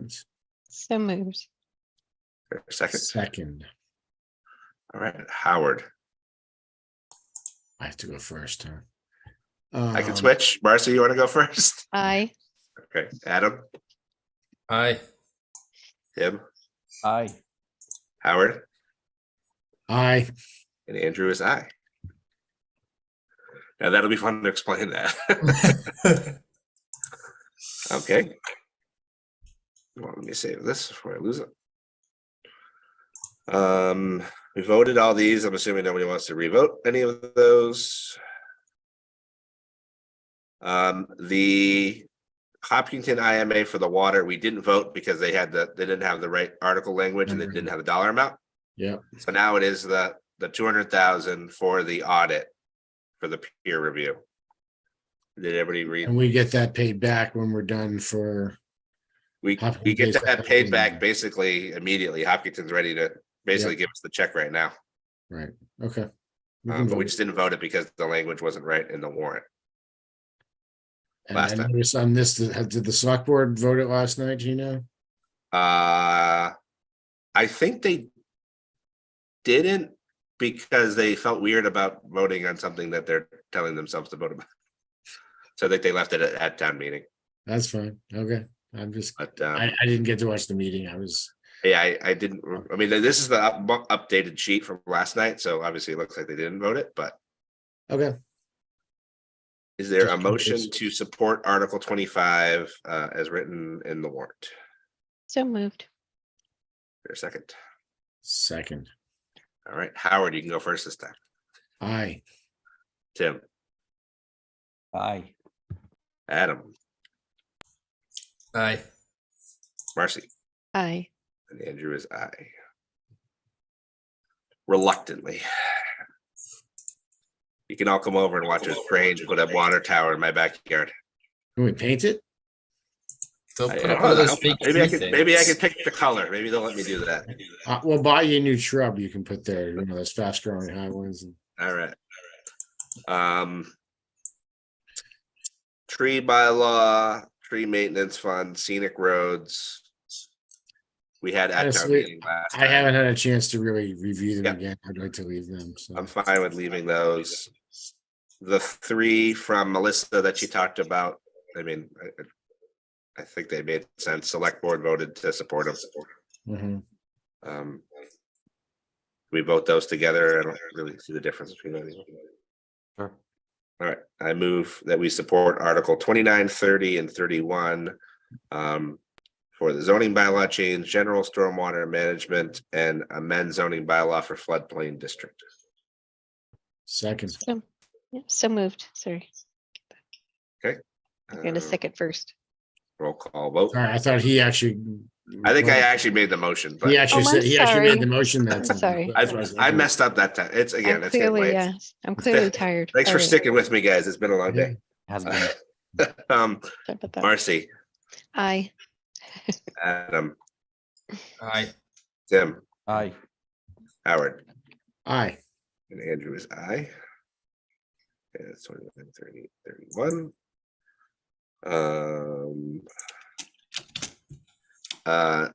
James is 17-year-old. I think I'm not going to get any more information between now and town meeting. I think I'm ready to vote. Discussion? Well, let's make the motion and Open it up second, and then first. we'll discuss it. If that works. Okay. Is there a motion to approve Article 33 in the warrant for local election 17-year-olds? So moved. Second. All right, discussion. While I am impressed with Mr. Nichols or Worley or whatever, Nichols Worley, excuse me. I think he is a unique case in his maturity. And I think there's a lot 18 for a reason. So I would be not be in favor. What's the reason? I think that there's once you get that driver's license and start living, theoretically, possibly living on your own, you get a little more perspective and things. I could see in high school kids coming and voting on something as a gag, as a high school something. I just don't. I think the state laws. I'm not sure this will pass state law. Anyway, it hasn't yet. I actually feel kind of strongly that it should be at least 18. So I can, while in high school, and yes, there's some 18-year-olds still, that could vote during high school. At 17, I just don't see. Like I said, I think he is a unique case, and there's always a couple. Unfortunately, we can't make a rare exception. I think there's potentially more damage than and you were talking even that once you're a registered voter, you could run for selectman at 17. You say, oh, who would vote for him? But what if they're running unopposed? And now you have a 17-year-old, running the town with the lack of experience to do that. So Yeah, I don't guess think I would. it's any better, but I think I see, more today than ever before that 17-year-olds and 15 and 14-year-olds are more mature now than I feel like when I was a kid. They're old enough to go to war. They're old enough to drive. I think they should at be. 17, you're not old enough to go to war. They're not It's old 18. enough. They're still legally children. And bear in mind, I think bear in with mind that- parents' permission, you could still enlist at 17. I mean, think of it this way. When you're in high school, if you can vote, I mean, you could collect, I don't know how many seniors there are there, regardless, you could collect a lot of votes with a 30-second TikTok. Yeah. Well, why is that I guess I don't understand why that's a negative. Because it's a we lack of encourage voting? maturity and consideration and flat out, it's the difference between wisdom and intelligence. But that assumes that because you're older, you are necessarily more intelligent and have more wisdom. There's just as Not many people intelligent. who are uninformed Not and intelligent. uneducated and you talk about rallying people on TikTok. That already happens in politics today with people over 17. I think it's generally accepted that life experience does tend to help one accumulate wisdom, which, granted it's different for everybody, and that's generally based upon their life experiences. And I think one thing that most people can agree is that if you're living at home and going to high school, surrounded by your peers, then you really haven't started gathering your own unique life experiences yet.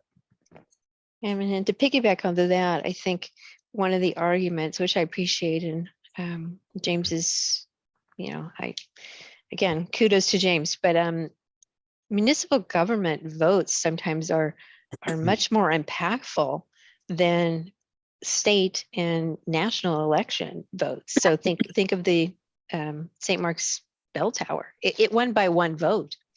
So that impacts me greatly as a taxpayer. So, you know, if 17-year-olds are voting nationally, it might not impact me so much, but it definitely impacts me as a taxpayer in Southborough if, as Tim's pointing out,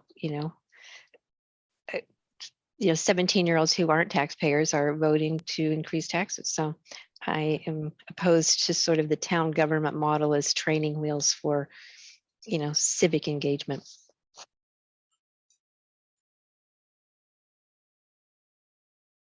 Okay, that was a good debate on that one.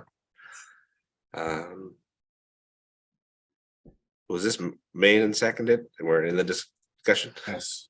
Yes. Okay. Yes. Made second discussion. Any future discussion? Okay. And you need to be 17 to enlist in any branch of the military. But For clarification. I had to Google it. Maybe you have to be 18 to be drafted or something. I don't know. I think it might be 18 to be drafted. That makes sense. So they can defend your freedom, but they cannot vote. All right. Roll call vote.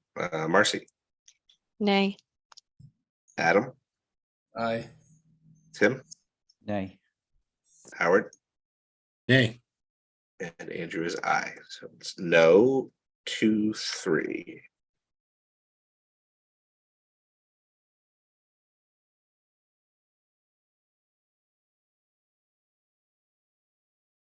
Okay.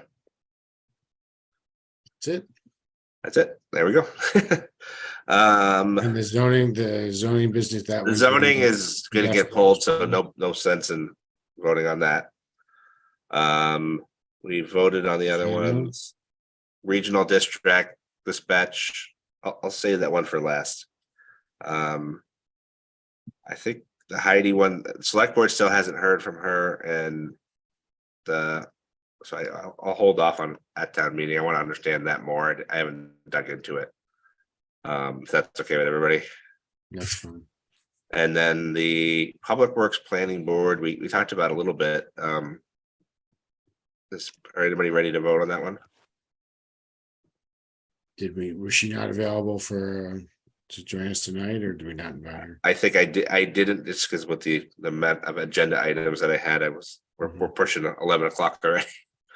We can have her come to a different meeting. There was a good discussion on the select board with her, which I watched. So I don't know, maybe people can watch that and then we can vote at town meeting. That works. Yeah. Does anybody have a sense of the benefits of this bylaw or this article, excuse me? So, and Marcy, you watched the meeting too. My understanding is the case is that the planning board and the Board of Health have more of a direct line into what the DPW does with water quality and planning board having projects, that it makes more sense than the moderator. I would argue that probably conservation would also be in that same boat. And also probably select board, since they are the tree warden and the road owners, which is why I don't agree with the bylaw. I think the justification of the bylaw isn't right. I think giving 4 to the planning board and 1 to the Board of Health just doesn't split right. You guys, I mean, I could be inclined to change it from moderator and planning board to those other committees, but as it's written, I don't like it.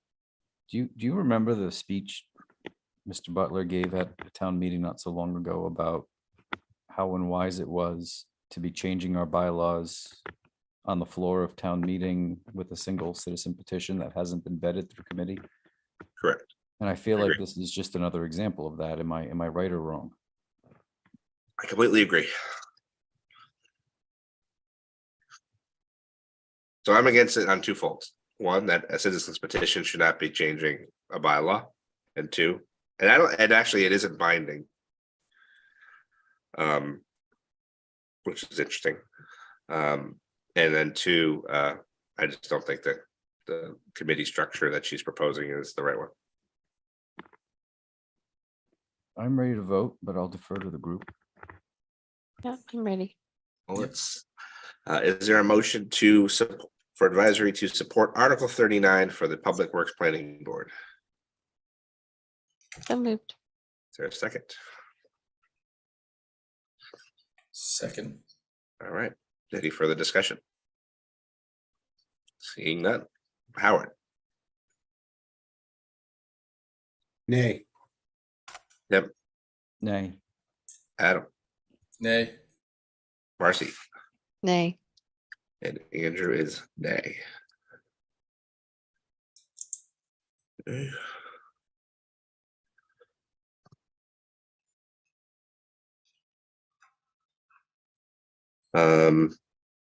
We'll hold off on those ones. Does anybody, after hearing from David, feel that they want to they change their vote and re-vote? I do not. Nope. All right, seeing none. So I think the last one is the dispatch, which I think was a very good discussion. And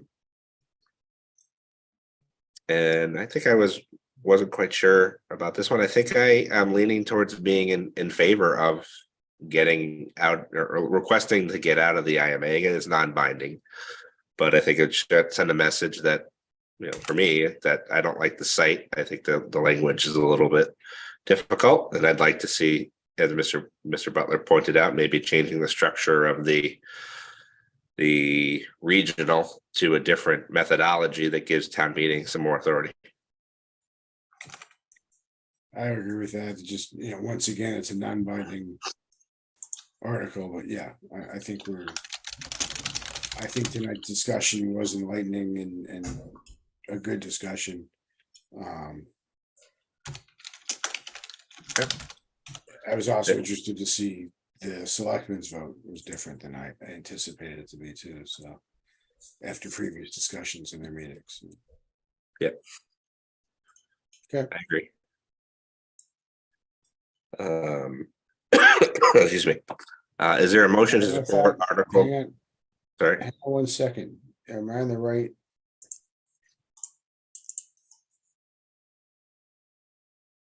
I thought it was 4-1 in the selectmen. That was on the actual IMA Got it. to sign it, Okay. which is surprising that this then didn't have the same vote, but I Who mean, knows? I didn't watch that meeting. It could be on the principle that it's yeah. not binding and whatever, but okay. Yeah. I got it. Thank you. All right. Is there a motion to support Article 37 regional dispatch withdrawal? So moved. Second, Second. Adam. Based on what I heard tonight, I'm certainly not, I don't feel like I'm an expert in this at all, but I'm going to say nay. Okay, so the nay means that you don't want to vote to withdraw. Oh, I do want to withdraw.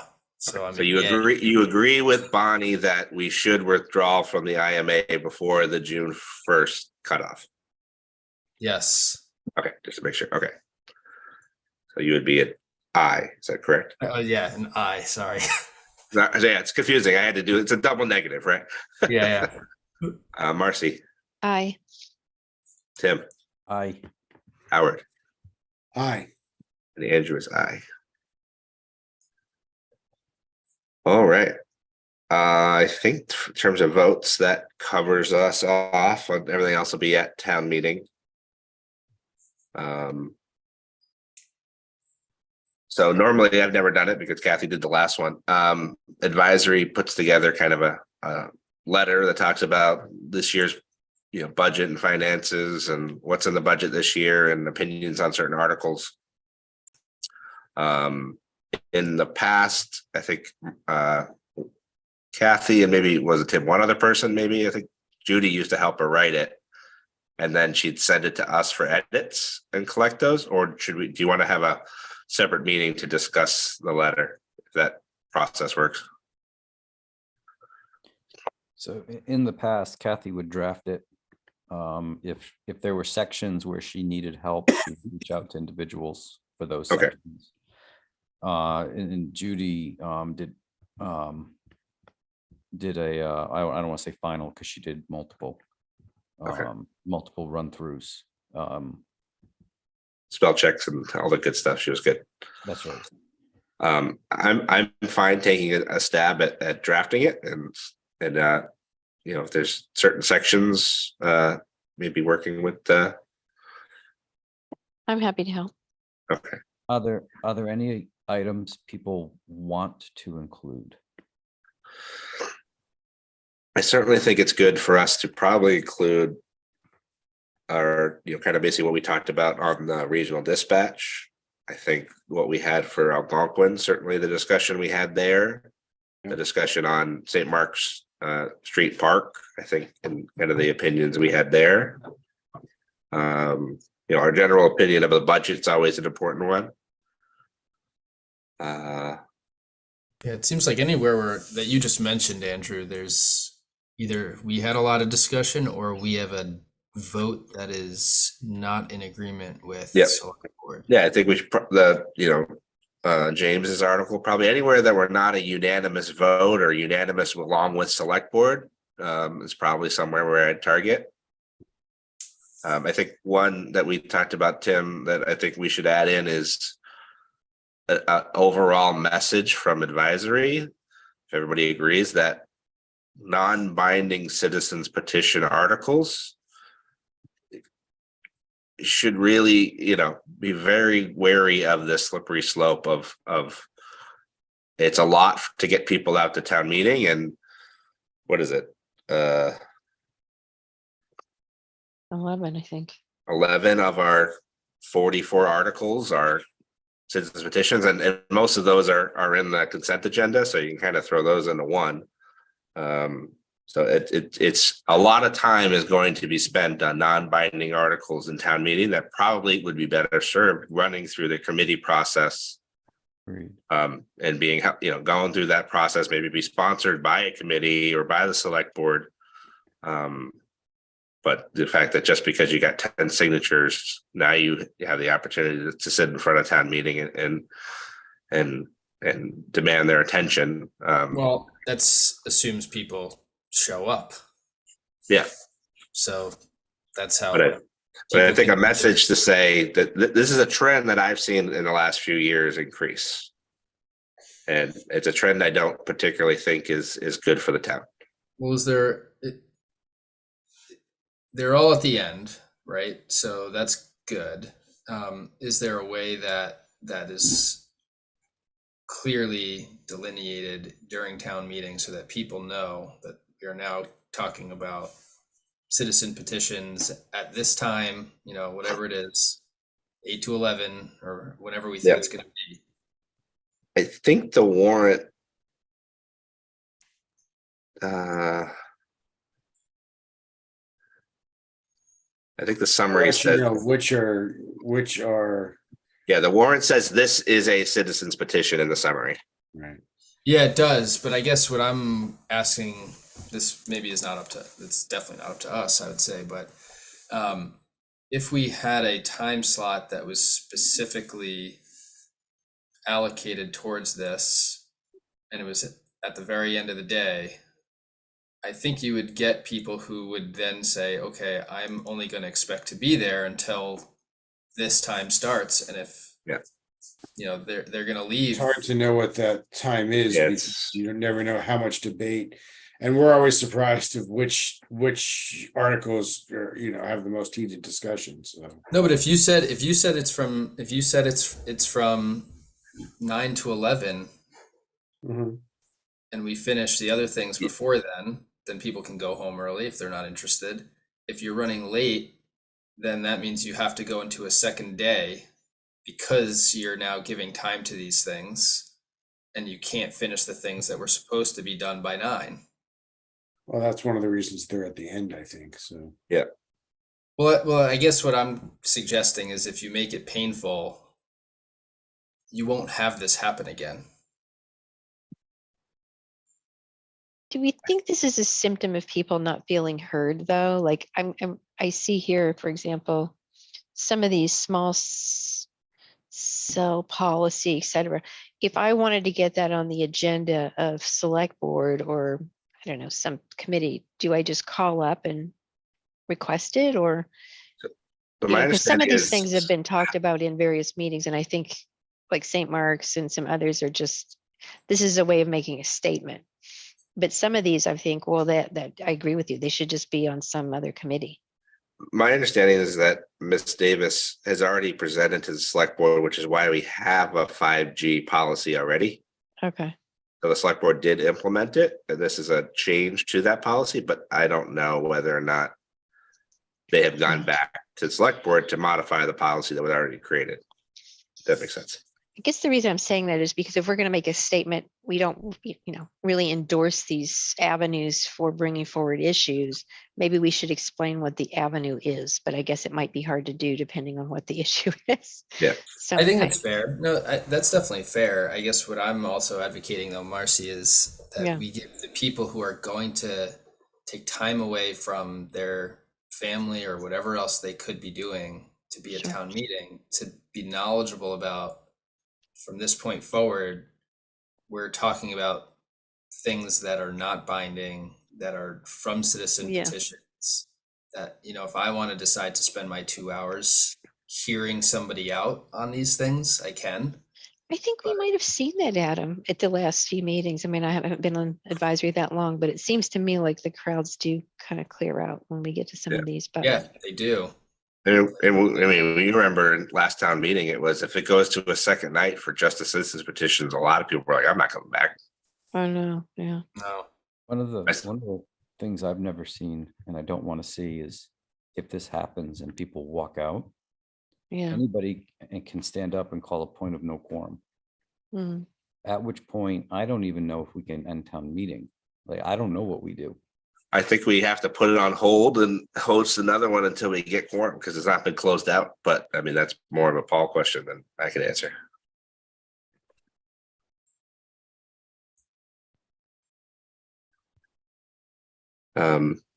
So Marcy, you want to help me draft a sample and then we can send it out to everybody? Shouldn't be too difficult. Yep, I can help. Great. Were you going to write about the budget and contractually obligated expenses? Yeah, that was part of the items. I gotta do that calculation. I haven't gotten that far. But the idea is, as I think usually we post it in my Southborough at least a week before town meeting, so it's like a letter from the editor. Post it. I'll try to see if we can get it posted on the town's website, and then it'll also be a handout on the table for people. Should we do a wrap up with a final mention of how we're not an oversight committee? I think that would be good. Let me, I might double, I mean, Kathy and I, when she was still chair, had asked town council that same question about like, we are oversight, we have the ability. I'll see if he can write a legal opinion on what that actually means our authority is, because there's no teeth behind it. But I think it would be good for people to understand what we talked about tonight, that we have the same authority as anyone in this country to do a public records request. We just happen to have an extra line in the bylaw.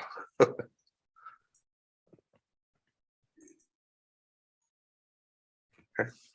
Let me check my agenda.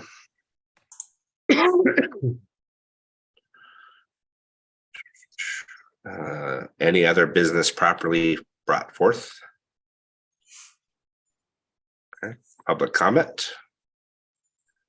We have a couple people. It's nice to have some attendees. Thank you all for staying with us. All right, is there seeing none? Is there a motion to adjourn? Motion to adjourn. Second. All those in favors? Tim. Aye. Adam. Aye. Howard, Aye. Marcy, Aye.